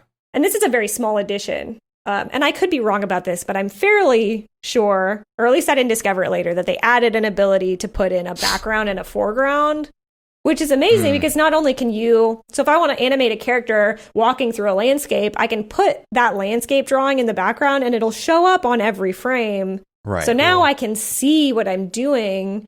And they have the foreground too. So if I want to have like a dimensionality where I'm like, there's like some leaves in the foreground or something, like I can put that on there and it's just built in and I don't have to worry about it. And if they just keep adding stuff like that, like if they added multiple timelines for a single project, I would just like shoot through the roof. It would be so incredible. Yeah. And is there onion scanning already? Like for frame to frame? Okay, yeah. And it's great because you can toggle like how many frames do I want to be able to see at a time. And you can add like a ton of frames that you want to be able to see forward or back. Or like go down to just, I only want to see like the last frame and the next frame. And then there's a toggle to color those frames too, so that you can, if you have a background or whatever, like there's just a lot of customization options to make it easier for you. That's a lot more than last time I even looked at it, because I remember there's an app that came out that would do onion skinning and all that, and Procreate wouldn't do that yet. Yeah. And I feel like if they've added that, I'm sure that the other one is just kind of gone the wayside at this point, the other whatever app that was. Jeff in the chat is asking if you've used Time Lord. See, I saw you ask that. Actually, I bought it and I haven't ever used it yet, but I want to so badly. Which one is that? That's the one that's After Effects. It's like Overlord, but for like cell animation for Photoshop or Flash or Animate, I guess, not Flash, which I haven't used. I got really excited when I saw that coming out because Overlord is my absolute best After Effects friend. I use it as the day is long, all the time, always, for everything. Oh my God. And so I'm like already fully invested in Time Lord and how cool it's going to be. But I haven't had a chance to use it. And that's my frustration a little bit with some of this workflow stuff, is figuring out like, how do I get the interface all set up? So, because I've thought about buying another Cintiq and it just doesn't seem, it's pretty expensive. But even beyond that, it just doesn't work as well as I feel like it even used to. Like, I think I got my Cintiq in like 2012 or like 2013 or something. That's not too long ago. No, but it like worked fine at that point, and just like as the years have gone by, there's all these technological complaints. I have to go in and I have to like check all these things or whatever, like roll back the drivers or whatever. There's always these technical issues that make it so frustrating to use. And it's just been, and I just sit on my iPad and Procreate, and it's like, hey, no problem at all. Have you like, tried I don't have connecting to worry it about that. like with the iPad as like a tablet? I know you can do that with some programs. So I took a cursory look at some of these because I like one time I tweeted and I was just like, should I get a Cintiq? Because I really want to do this again. And, then we kind of got into these discussions where I was like, I don't really want to mess with this. I use an Intuos tablet all the time too. And even that, it's like frustrating enough to use in Photoshop that I'm just like, don't want to, I just don't want to mess with it. I don't feel like their customer service is that responsive, unfortunately. Yeah. So I just like, I've, been wary of that. But the stuff that I've looked at for connecting your iPad and using as a tablet hasn't been very satisfactory to me, which is kind of unfortunate. And if there was just a way to get that working, I also would still like You- it to be larger for that You kind would of think thing. that Apple would have something, to Yeah, make if it y'all are seamless cooking like it that. up, this Yeah. is like, I never do this, and I want to just like write Apple an email and be like, just make a big iPad. Just do it. Yeah. Just add Yeah. this to the pile Just of, do it. I'm Just sure, do it. millions of other Come on. people who are asking for this. Yeah. Please make me a Yeah. big iPad and let me staple it to, because I'm on PC too. I wonder if people have used Sidecar Mhm. with their iPad and then like done art Yes. stuff with it. I'd love to know if that works and is good, because I can't. I don't have a Mac anymore. I'm like fully out of the Mac world now. Yeah. Oh, Which is okay. wild. But I wish I had that to use. I forget it exists all the time because of that. Yeah. Yeah. Unfortunately. I hope that's not what they tell me. Like, hey, just like kick rocks and like buy a Mac, because I can't do it. But I'll buy a big Buy iPad. a Mac Mini for that, Yeah, maybe Yeah. honestly, like set Yeah. up some kind of, if I'm in a situation where I'm using that. So Dan Marino just mentioned Duet Display, and I like tried it and it wasn't great.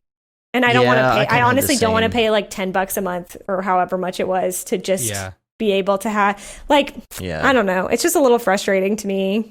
I'm definitely starting to feel subscription fatigue too, which is totally Right. unrelated. Absolutely.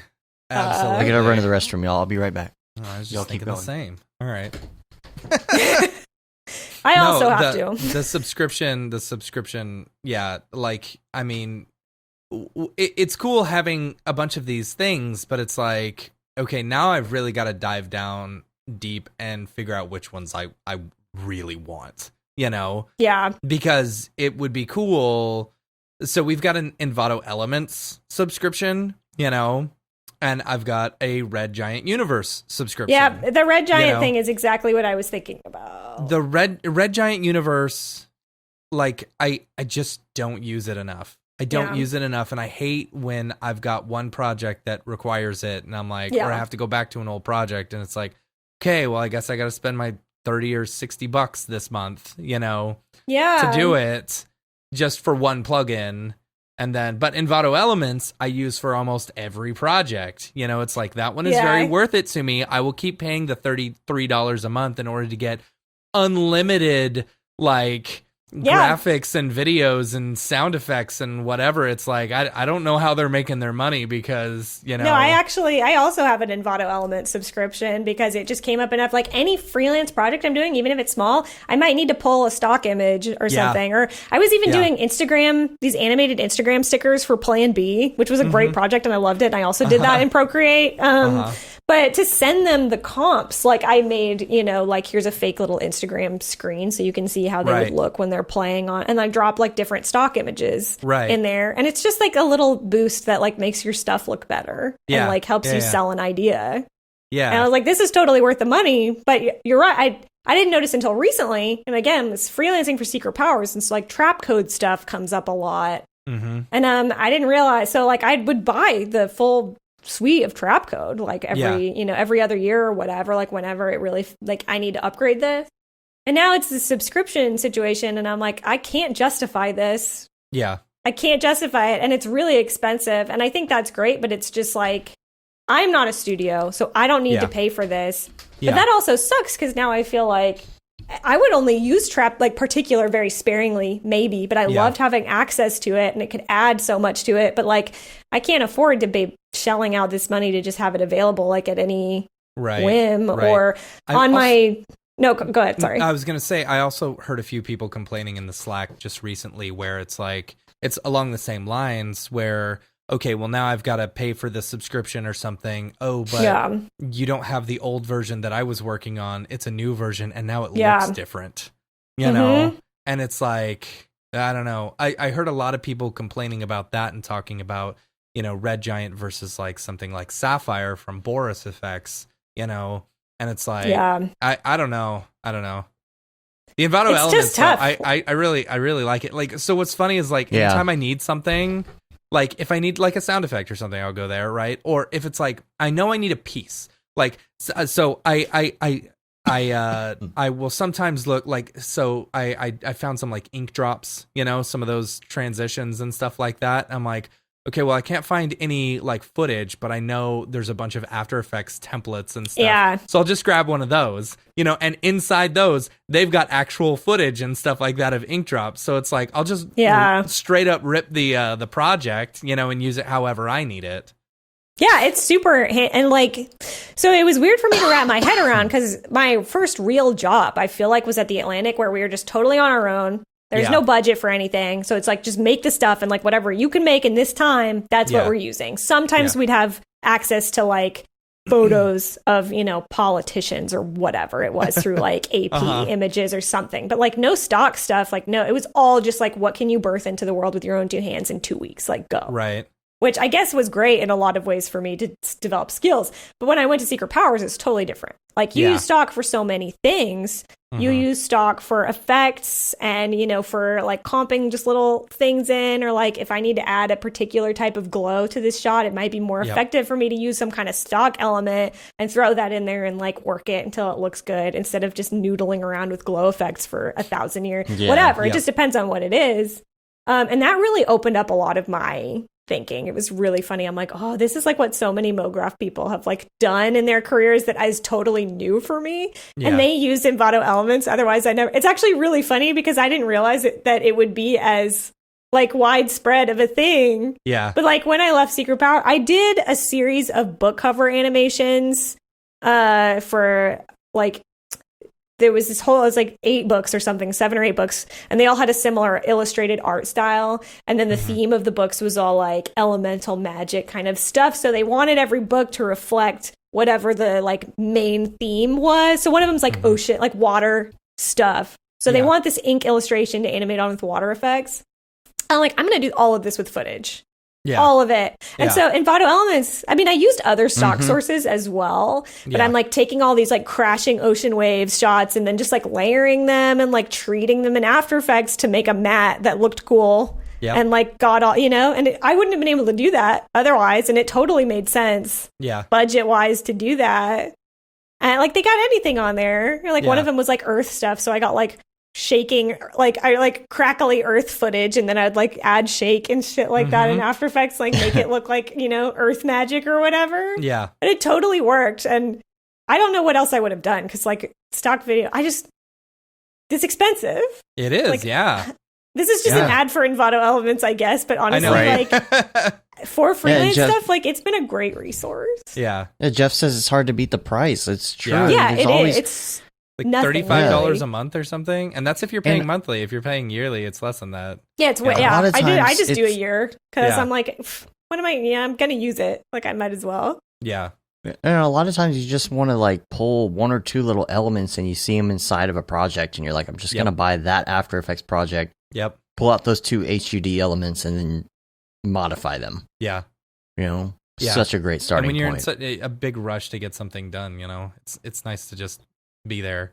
Yeah, For Yeah. one project, I was like, okay, so we've got to create all these boards and animations and stuff. Just like grab as many Illustrator files as you possibly can, throw them in there. Work you're smarter, good to go. not harder. Yeah. Yeah. Exactly.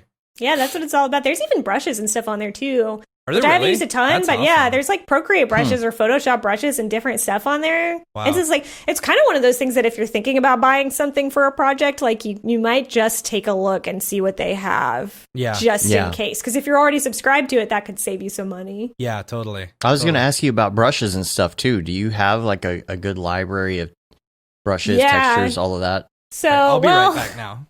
Okay. oh my God, what is the link? It's funny because like, so for Procreate brushes, which is really where my head is at right now in the brush game, I'm basically exclusively using Max Pack brushes, which Max I found a Pack. Gumroad Okay, I gotta look link. that up. I'm gonna post I have it. a lot of the True Grit texture pack stuff. Have you seen True Grit? Oh yeah. That I haven't one's used good. those, but I've seen them around. Yeah. I haven't used What's- that many. I guess I'm sticking to this one like really specific style a lot of the time too. Yeah. And the Max Pack really covers that, but it's like it's like very like Disney art vibes, Max Pack. unsurprisingly. Okay. Yeah, I have like the gouache Max Pack, and the comics one is like some really nice inking brushes. But it's all like very illustrative and it's so nice. And it's honestly not bad. I'm pretty sure he has this essentials pack of like a variety pack of different brushes, but I think it's like $5 and it's honestly a pretty good deal. Yeah. I just noticed too, he has this paper pack, which is really cool. I haven't used that, but it's just so you can like make your project look a little bit more like it's like actually traditionally made and have like a background texture and stuff like that. That's what I have from True Grit. Yeah, I like these I the love that paint stuff. brushes here. These are looking pretty good. Yeah, just unreal what Yeah. people are doing with this stuff. And I'm using it pretty simplistically, I feel like, in comparison. But, Procreate. Such a good program. Yeah. Yeah, the and then mixing things like the paints with those particular textured papers. Like, I don't know if you can see very well on the screen, this one here on the left in particular, but it's kind of that dotted paper almost. Yeah. You know, it's for watercolor, but I don't know what it's called. I'm not good enough of an artist to know. Yeah, I feel what like it's I called. should know that, and I couldn't tell you. But yeah, getting all those papers, and then I'll try and find the True Grit stuff too, because that's. Let's see. They have some really great, like, what is it called? Is it called stipple? Oh, yeah, the stipple brushes. I've seen these. Yeah.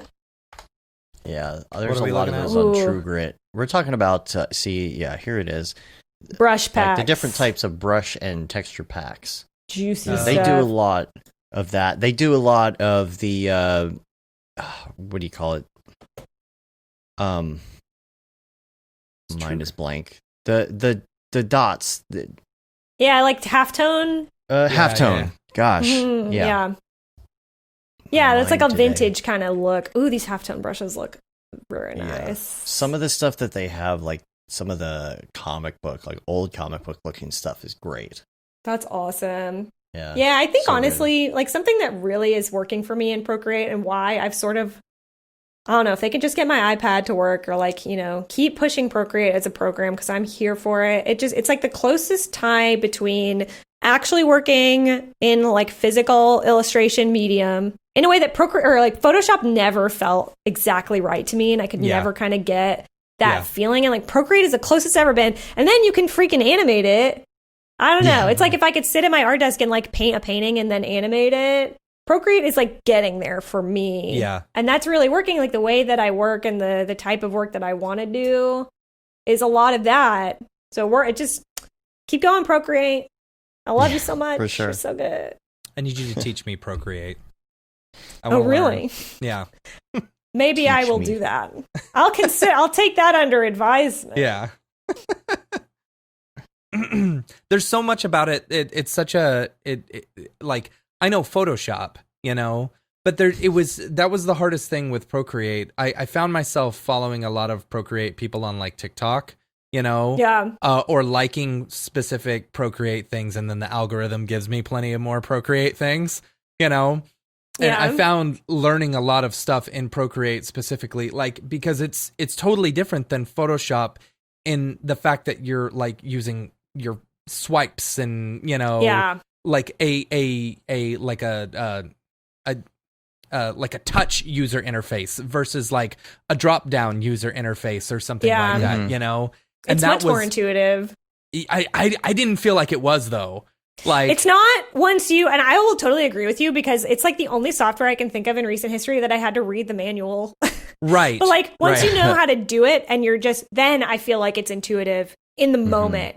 And like Right. in Photoshop, it just feels a little clunky where I'm like, I got to stop and I got to click this thing and whatever. I grabbed the Right. wrong layer and da da da. And sometimes that still happens in Procreate. Like I'm not going to act like it's magically perfect, right. but it is a little bit easier. I just feel like I'm a little more in it and a little more like, let me just like cut and paste this, like da da da, you know. And Photoshop, I'm just like, okay, like let me yeah. navigate to this menu and there's a million different things. And it's like Photoshop or Procreate just looks clean Yeah. too. Mhm. Are there any keyboard shortcuts? I know that's dumb.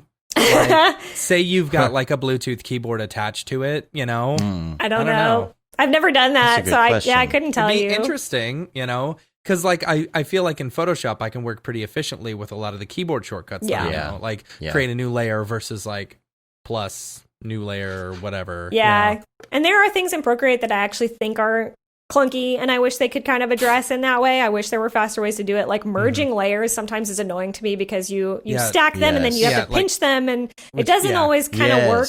And so there are definitely things that could use improvement. But I'm very happy with like how it is now, and I have this vision for what it could be that I hope it is, and I want it so bad. Seems like if they're they just keep going the way they're going, like it really does. I was so pleased when they put animation into it, and I just like seeing that and how well they did it. I was just like I would love to make even bigger projects than the one I made all in Procreate because it just works for me. I got a script. We can work together. I got a script. Yeah, we got this. Let's do it. I wrote one like 10 years ago that I've been waiting to do. I don't know how to animate. I don't know how to animate in 2D. That's all I do Let's these be serious. days. I don't know how to animate. Come on. I've never done it. What is a keyframe? What is a keyframe? We've come back full By the circle. way. Who is a keyframe?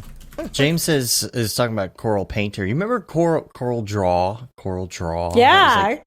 Yeah. Everybody, it was like, do you use Photoshop or do you use Coral Draw? I never used that. I used Paint Shop Pro back in the day. Nice. Oh, yeah. Anybody, when we didn't have Photoshop, and I barely recall this. I don't know. God knows where it is now. He was talking about like Coral Painter. Like they had like really good use of brushes. Remember? Like I feel like before Photoshop, Coral was like, here's like a million different paintbrushes. I never really knew anybody that used Coral, and I never did. But it definitely felt like Photoshop was always trying to have it all in classic Adobe style, I guess, where it was like it's a photo editing thing. Adobe. And then people were like, but I also like animating in Photoshop. I liked to do. I love Animator's Toolbar still because it just.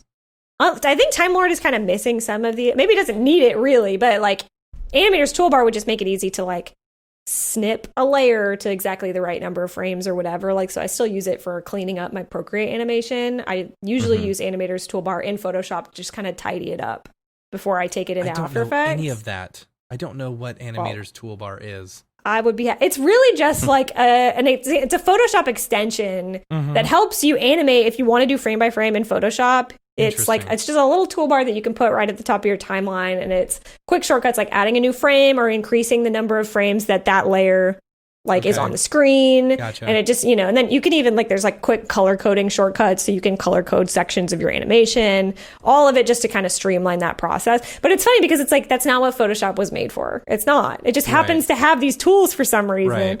And you can do great stuff. I still love Animator's Toolbar. I just don't use it as much now that I don't have like a screen tablet ready to go. And if you do, I still highly recommend checking it out, even in tandem with Time Lord. I think it would work really well because it doesn't have any like export features or anything like that. It's purely to help you get the job done. But it's pretty cool. And then like Photoshop is just, it's doing all these things. I mean, I don't know. Maybe people edit photos in Procreate, but I don't think so. Like, I don't think that. I don't know how that would. I think people would use Lightroom or whatever that's called. Is that what it is? Well, for cutting out. Yeah, Lightroom is more, But then there's still Photoshop. Probably it's just one of those weird things that Photoshop is still here doing all these different things. Even when Adobe is like, but also Lightroom, which I don't really know anything about because I'm not a photo person. But like, same here. See, I'm big into I was big into Lightroom until the iPhone made it way too easy to take good pictures. But thank God for that. Honestly, for me, I don't know what I'm doing. Kansas is Windows Paint is what we all started out with as a kid. Ash says That's Mario true. Paint. Mario Paint. Can I tell? Mario Paint was the bomb.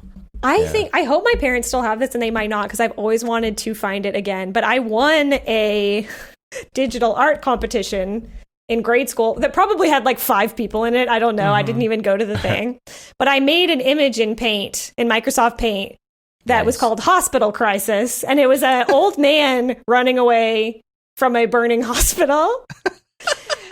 It's just this like really dumb mouse-drawn image in paint of like an old man, but he had like shake lines too, and he's like with a cane like running away from a hospital, and the hospital's on fire. And I have this vivid memory of it with like a huge like first place like blue ribbon on it, and I was just funny. I'm in 8th grade and I'm like already a little terrorist, like I don't Next know. time I'd you love find to it, you see need it to tweet again. it out. I want to see I- that. Oh, yeah. Yeah. I gotta ask. It might be lost to time, but like maybe it exists. We'll see. It Time will exists tell. somewhere. I've been Yeah. waiting to drop that anecdote for years. I just never have anyone. It's one of those things where I look back on myself and I'm like, you were okay. Kind of a weird kid, yeah, but like that's funny. Yeah, I think the first time I touched Photoshop was version 3, but I played with other stuff before that, like Autodesk Animator and MS-DOS, and Wow. Yeah. and then back on the Color Computer 3 and like TRS-80, there were a couple small programs you could use. There was something called, I think it was called Microsoft Desktop, and it would go on to basic computers, and it was kind of like a Windows interface, but it had a little paint program in it. Interesting. You know, Yeah, actually, yeah. this is insane. I never was blessed to experience Mario Paint, but there was this Lion King computer game that I really liked when I was a kid. It had a bunch of mini games in it, you know? Okay. It was just like whatever. But there was a painting thing in that game, and I remember painting really, really terrible drawings of lions in that. I was so young. I don't remember exactly how old I was, but like it's one of those, just like a small window of the screen is what you could paint in, and everything else was just like a Lion King UI with like Yeah. little Rafiki pots of like color or whatever, like stuff like that. That's funny. Ugh. Tiny Good Toons shit. had their cartoon maker on the Nintendo. I don't remember that. Like, remember you could make your own cartoons. I remember Mario Paint. Mario Paint was awesome. Like Yeah. I Mario remember, Paint sounds cool. Yeah. Like like using the mouse was crazy, and there were so many different things you could do in it, you know, not just painting, but then like, you know, also like just filling in lines and stuff like that, or Well, making allegedly music. you could make music. Making music, it was amazing. You know, you should YouTube some of the Mario yeah. Paint like Wow. music Forgot about that. songs, and like it's so good. Like because you'd have all these different weird sound effects, like a cat and a dog and a pig, you know, along with all the, you know, Mario sound effects and actual notes and stuff like that. It was so cool. All the music that people enjoyed and novelty music people enjoyed in the 90s. Mm-hmm. Like the Barking Dogs for the Christmas music. Oh my And their god. whole album. Orf, orf, orf, orf, orf, orf. Classic. Yeah. Yeah. How was that again, Dave? It is cool though. Like all this stuff is It so was- formative. It was the type of thing you listen to in between watching episodes of Home Improvement. Oh gosh. Yeah. Now that's a throwback. That's an old. I knew that was coming, Dave. I knew it Yeah. was coming too. Well, it's Yeah, the yeah. only, the only timeless part of that That's funny. lives to this day.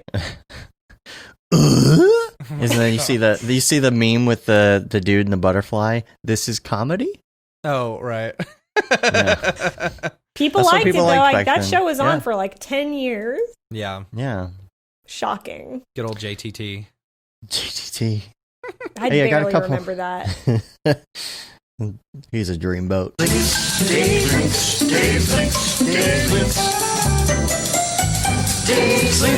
Yeah. I got a couple links for you. If you want some links, we only have 2 links. So it's just real fast here. We've got one that actually Nick sent me. It says it's called "You and That Thing You Love." This is because it reminded him of our conversation that we had. I don't remember which episode that was, when we were talking about what happens if you go blind in your emotion. Oh, graphics right. person. right. And this is about skateboarding. Somebody who is a skateboarder who lost their vision. Huh, Oh, wow. interesting. And it's just talking about that whole. I mean, when that's what you fully rely on for Yeah. something that's like your thing, you know what you go through. But also that, and Mark sent me his new trailer for Profanity Creative. Ooh. We put that out there too, so check out that trailer. Reel, actually, not Mhm. trailer. And that's about it. That's all I had in the links. I did have another note in here about 3090s. We did get Yeah. those other 3090s, but Yeah, we now have Yeah. 6 3090s between Yeah. the two of us. Yeah. Why awesome. not? I want more. Why wouldn't you? I want more. that render power. Right, More, need that more. that crypto mining power. I was right gonna now. say that's Gotta all have the Matt wants juice. to do. I have made more money crypto mining than I have actually rendering, you know, Right. videos. I Right. guess that's the world we live in today. I will say it's nice though, like having because my secondary machine, I got rid of all my 980 Ti's. I sold them all on eBay within like a day, right? And so going for good money. Yeah, I mean they're going. I was able to sell them for at least anywhere from $200 to $250. So it's great. I'm gonna use that for a new Herman Miller embody chair. Maybe Nice. It's only $1,500. Oh my gosh, it's ridiculous. Yeah, so ridiculous. But it's nice having an actual secondary computer that can run good stuff. I've got a 3090 and 2080, 2070 Super in there, and then I rearranged like the cards, so I had to get a new power supply, and then turns out that the power supply is really wonky, and it wouldn't like accept the cables that I originally had, even though they were the same. So like it was hard to like shove them in there and stuff. So like I reran their cables that they gave, which sucked because I had to take it off the wall because I've got my computers on my wall. So I had to take it off. So I'm not looking forward to wiring mine. But I rewired it, and I moved around some cards and stuff like that to give it more airflow. And since then, I've been able, like, my temperatures haven't been that high. And so we've been working on a project, and I actually am network rendering, and man, it's going so fast. Those 3090s are so fast. Yeah. Once I take these two 2080s out of here and put in that new 3090 and the new power supply to power all of this, literally nothing about my computer is going to be the same from this year except for the case and the M2 drive. Yeah. The M2 drive. Yeah, it's totally tin manned. It is. That's why I like. That's why I like PCs. It's like if you were going for a Mac, it's like, all right, let's buy another Mac. I know. Right. That's why. I mean, and I haven't done anything with my PC since I built it like a year and a half ago or however long ago. But it's nice to know. I don't know. It's hard for me to imagine going back, and I don't even do any like super juicy render stuff. It's just, but it is fast as all get out, and you built it plus yourself. It plays great video game. Well, really, Neil kind of helped a lot putting it physically together because of I don't understand how that stuff works. It made me so nervous. Yeah. And he's still computer to this day boy. Makes me nervous. Yeah. I didn't realize until we like sat down with all the pieces, and then he was like, "At this part, you got to be really careful." So like, I watched him do a lot of it, to be honest, and like give him his full credit. And like a lot of different people helped me pick out the parts. Yeah. I took advice from a lot of different areas, like Mograph people, which I really appreciated because it was all new to me. And funny, I was kind of doing it in mind with maybe doing more 3D stuff because I thought I was going to freelance at that point, and then I didn't. So things just didn't like go how I expected. But it's nice to have all that energy in there. What's the specs? Yeah, what is it? Yeah. Oh my God. Don't even ask me to rattle that off the top of my head because I don't know. I got it written video down somewhere. That I couldn't tell you. I could not. I don't remember at this point what it was. But you can run Octane, right? Or Redshift if you want. You're on NVIDIA. Yeah, all of that was... I'm trying to remember whose website it was because it was so helpful and I want to name drop it. Probably Sage, it was. right? His like tier of like computers and like different builds. And like I referenced that very heavily. Yeah. Mine ended up being somewhere in between two different ones. But like... It's a pretty juicy build for what it was. I just I haven't retained any of that knowledge. I'm so bad at that kind of stuff. I can't keep track of it. Every time I'm going to build a new machine or buy an upgraded part, I always hit up Sage first and just say, hey, what should I get? Like this last one, we bought, the Threadripper CPUs and they just weren't very good. And so I hit up Sage and I was like, hey, if you could build like your dream machine, what would you get? And then I just bought that. Yeah, that's wise. Yeah.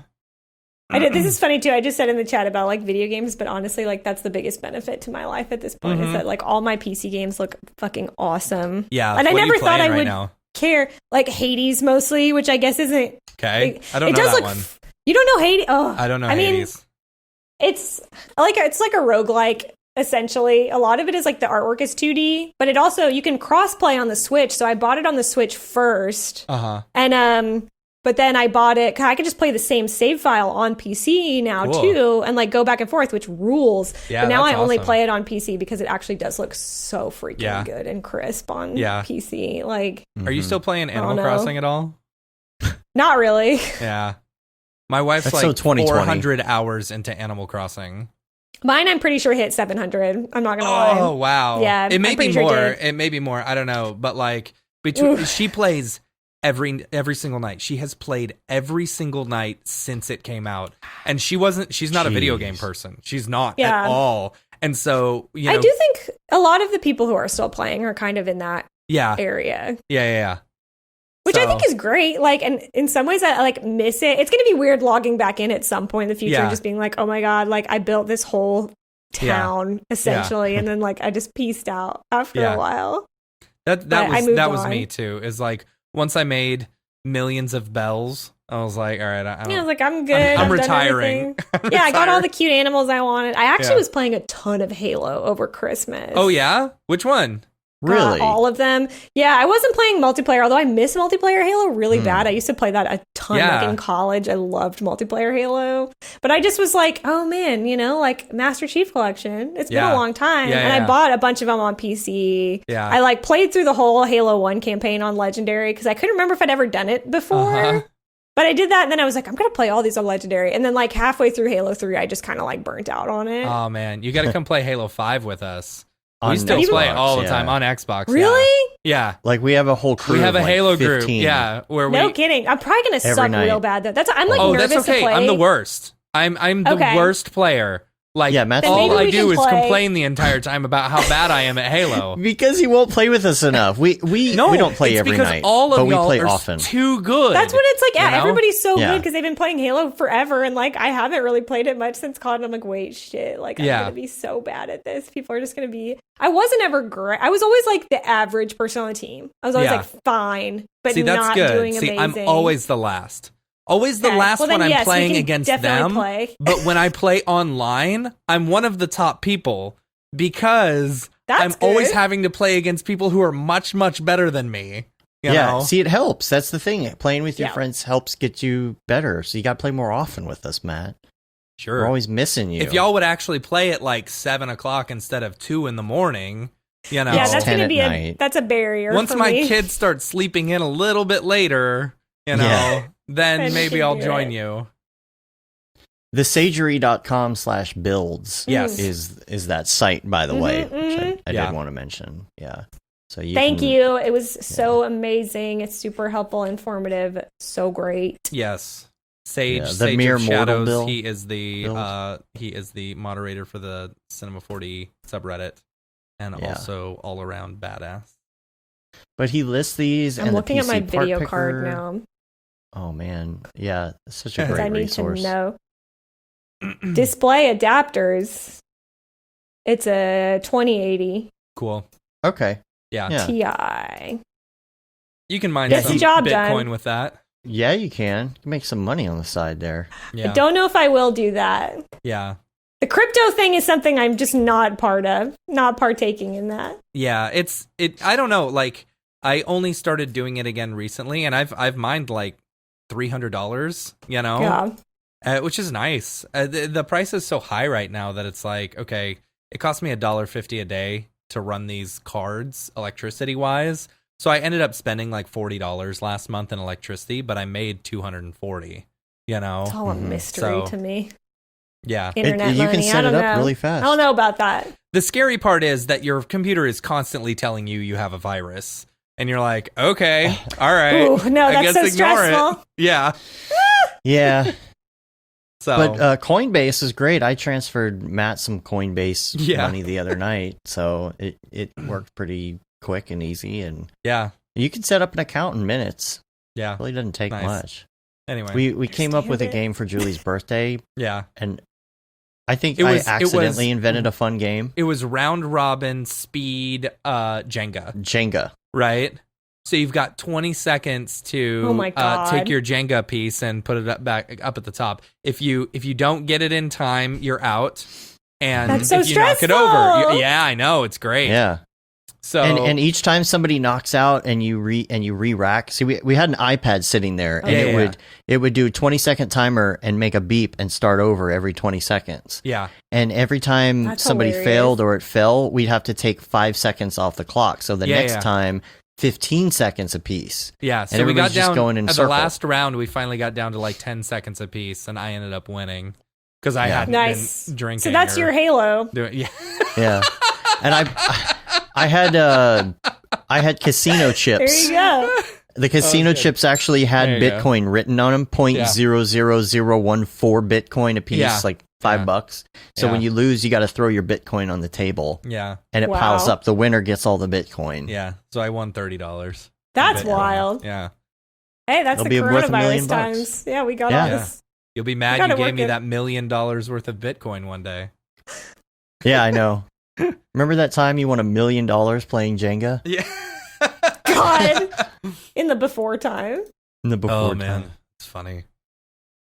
Oh, anything else? I think we've covered all the things. Yeah. Like I Yeah, said, Caitlin, I love having what you on the else? show. You're always It's great fun to hang talk out to you with. guys Yeah. again. It's been a hot minute. Well, I Yeah. guess it could have been yesterday for all I know. I don't know. I don't know what Well, time we- it is anymore. But like, yeah, it's been great catching it. we appreciate you coming on short notice too. We had to Yeah, kind of totally. rearrange the schedule at the My last pleasure. second. I'm always here to be just kick that guy off. Yeah. Kick him off. You That's- don't need to be on. I'll be Yeah, on. that's why we don't have. That's why we don't have too much to talk about today. And plus, it's a holiday, Yeah. So All good. Word. yeah. I'm here to chill. If people want to But I find do you on probably the need to get back to interwebs, work. I'm like, wait, hold on.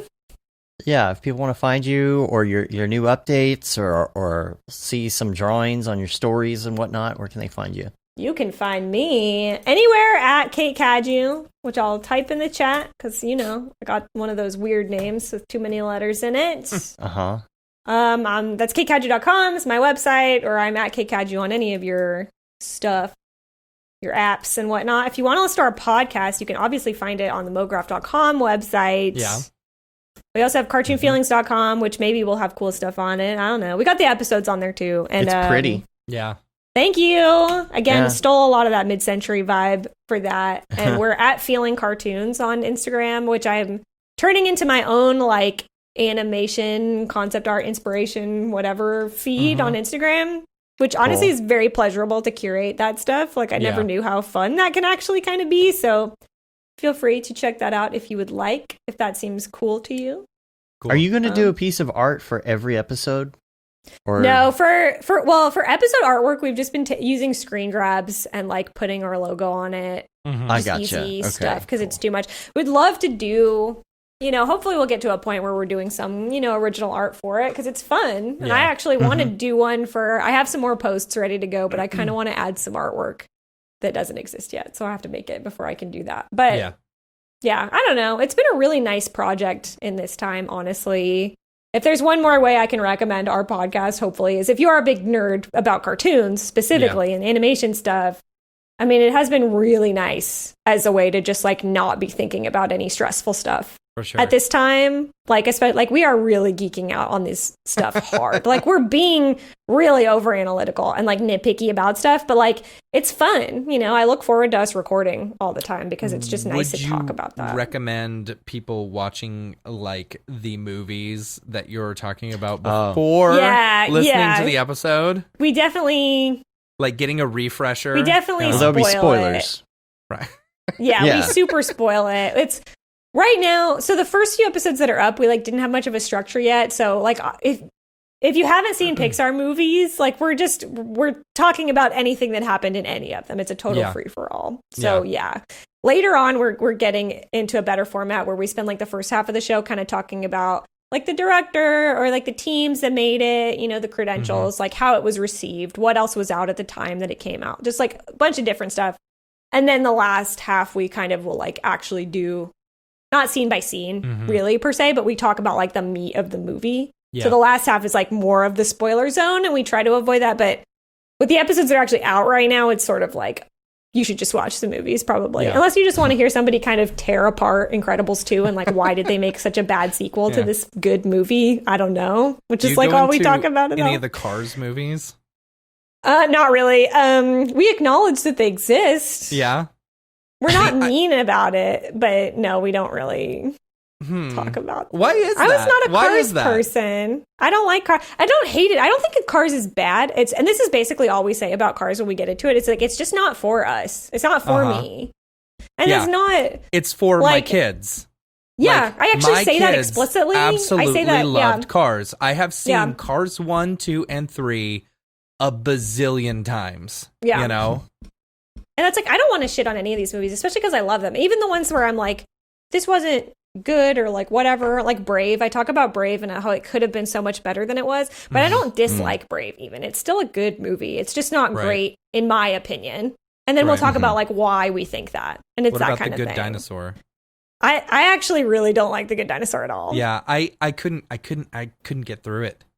But I say this too, like Cars is like a step in that direction, but The Good Dinosaur to me is like, this movie was made for kids. Like it's not really for adults. And like every other Pixar movie kind of has that like, here's some stuff for adults in it. And The Good Dinosaur is so basic at the story level Yeah. that they just don't. And I don't know why that is, or if they did it on purpose or not. It had a really troubled production. So Yeah. it could I just be missed that like that. this is what they came out with. Yeah. But it just, yeah, it's like there's nothing in there to really affect you as an adult. Mm-hmm. I've never I don't even know. heard of it. Yeah, it wasn't. It did. It kind of came and went. It was That's a so weird. weird.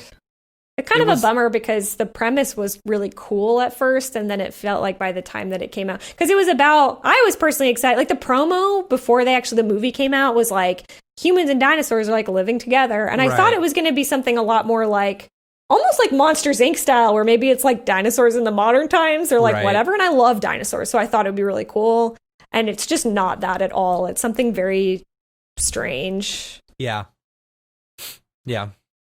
Yeah, well, then people are saying in the chat like Soul to me, which you haven't seen, but it's the exact So opposite. good. It's like the Yeah. exact So good. opposite. And I've heard of people be like, my kid enjoyed it and was entertained, but like didn't get it at all because like the themes Right. of that movie are really adult themes. They Yeah. are. Yeah. It's really interesting. I liked it a lot, and I like when Pixar does that, but it's like Inside Out was this perfect like 50-50, like kids can enjoy this and understand Yeah. the plot, and also Yeah. there's some like greater adult themes in here. I loved And then Inside Out, yeah. Soul like starts to go more into the adult territory even, Oh, it and gets like deep. leave behind some of the kid stuff. But it's good. I See, definitely recommend checking it out. I think my biggest issue, like, I want to watch Soul, just like I wanted to watch Onward, you know? And Yeah. there's a whole bunch of movies that I wanted to see, but I only want to see them in the theater, you Yeah. know?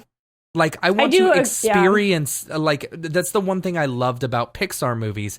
Even if they were bad, you know, and knowing going into it that it was going to be bad, it's like, I like the experience of going. I will go see every single Pixar and every single Disney animated film in the theater. You know, So load Disney Yeah. Plus Yeah. onto your Oculus Rift and Yeah, put it in the right. theater setting where Yeah. you can see all Honestly. the seats. give myself a horrible Get some- migraine. Get some I felt that popcorn. way about Wolf Walkers, and Uh-huh. and it's only on Apple TV. So if you have Apple TV, you can watch it. But I don't have a way to stream Apple TV because we don't have an Apple TV device, so Yeah. I can't watch it on a TV. So I watched it on my iPad, and I watched it with my Bose like sound canceling headphones, and it was like the closest I could get to that experience. I was Yeah. like, I guess I'm just gonna have like a really Yeah. inner experience and like try to. I don't know, but in a way, it almost made me just sad because I wanted to Yeah. see that movie in the theater. And I didn't have a get really to. hard time lately. Like I was telling you at the beginning of, you know, before we got on, is that I have a really hard time watching movies right now. You know, they just Yeah. it's I don't know. Maybe it's the fact that I've been on TikTok for way too long. You know, for like 7 months It melted straight. your brain. Yeah, I can only Your take things in attention span. 1 minute increments, you know? Yeah. Yeah. Like it really has to, I have to have my attention caught at all times. Like I really enjoyed, you know, WandaVision. I'm like Yeah. just obsessed That was with good. Schitt's Creek right now. I'm on the last season. Yeah.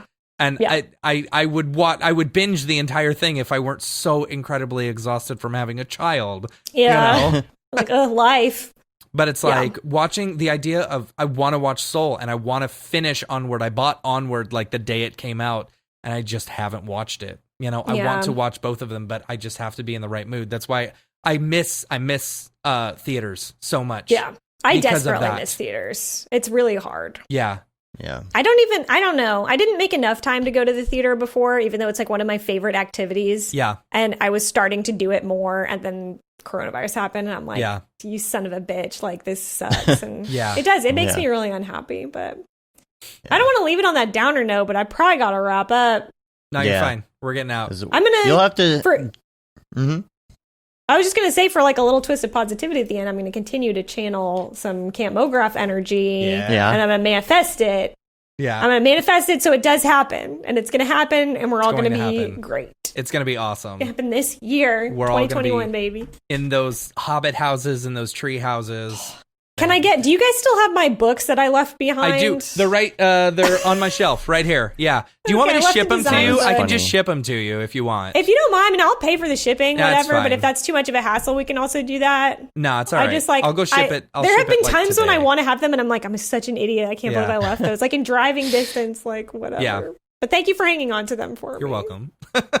Yeah, you'll have to Appreciate join Winbush's game night stream on Saturday night. I'd love to do that. Missed it. It looks fun. I've never watched it, but like I see them tweeting about it though, and I mean they're all good games. So I'm like, this is a good idea.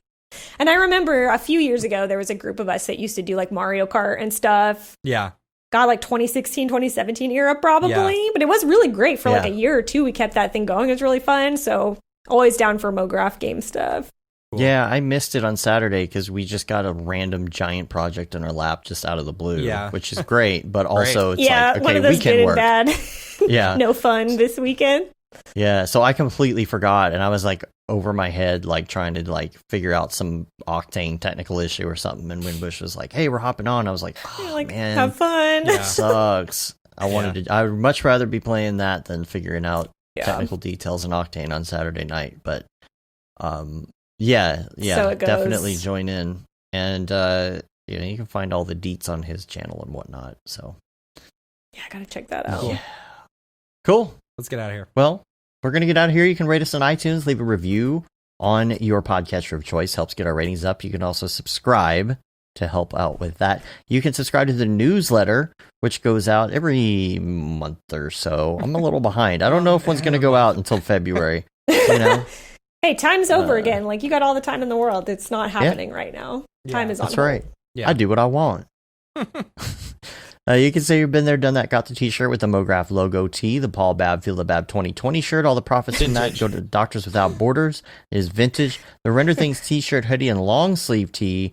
That render is fire shirt, which you're only allowed to wear, ironically, Unless you're shams. Yeah. And the Mograph blandishment throwback shirt as well. Check that out. All on Mograph.com. We're on Facebook, Twitter, Instagram, YouTube, Mograph.com. Hit us up, info@Mograph.com, and send us an email. Yep. You know, don't just do the story thing or add us or whatever. Send us a personal, do real life email and say, hey, send me a handwritten note. This is what I want to hear about. Yeah. Send on us your finest stationery. P.O. Box 554. New York, New York. New York, New York, 75709er. I love that. Yeah. New York is actually school. 00, I think. Yeah. We just said 75. The sevens, that's all, it's all Texas, I was like, right? so you're in the south of Yeah. the United States. There was some city growing up that my brother realized that every time there was a contest, you always had to send it to that P.O. box at that same place. Every cereal New York, General New York. Mills ever had. Yeah. Wow. Brings me back. Brings me back. And that's it. We're done. No Cool. more. right. Oh, yeah. Bye. Bye. Until next time. I'm Dave. And I'm Matt. And I'm Caitlin. Have a good one. Later, yo.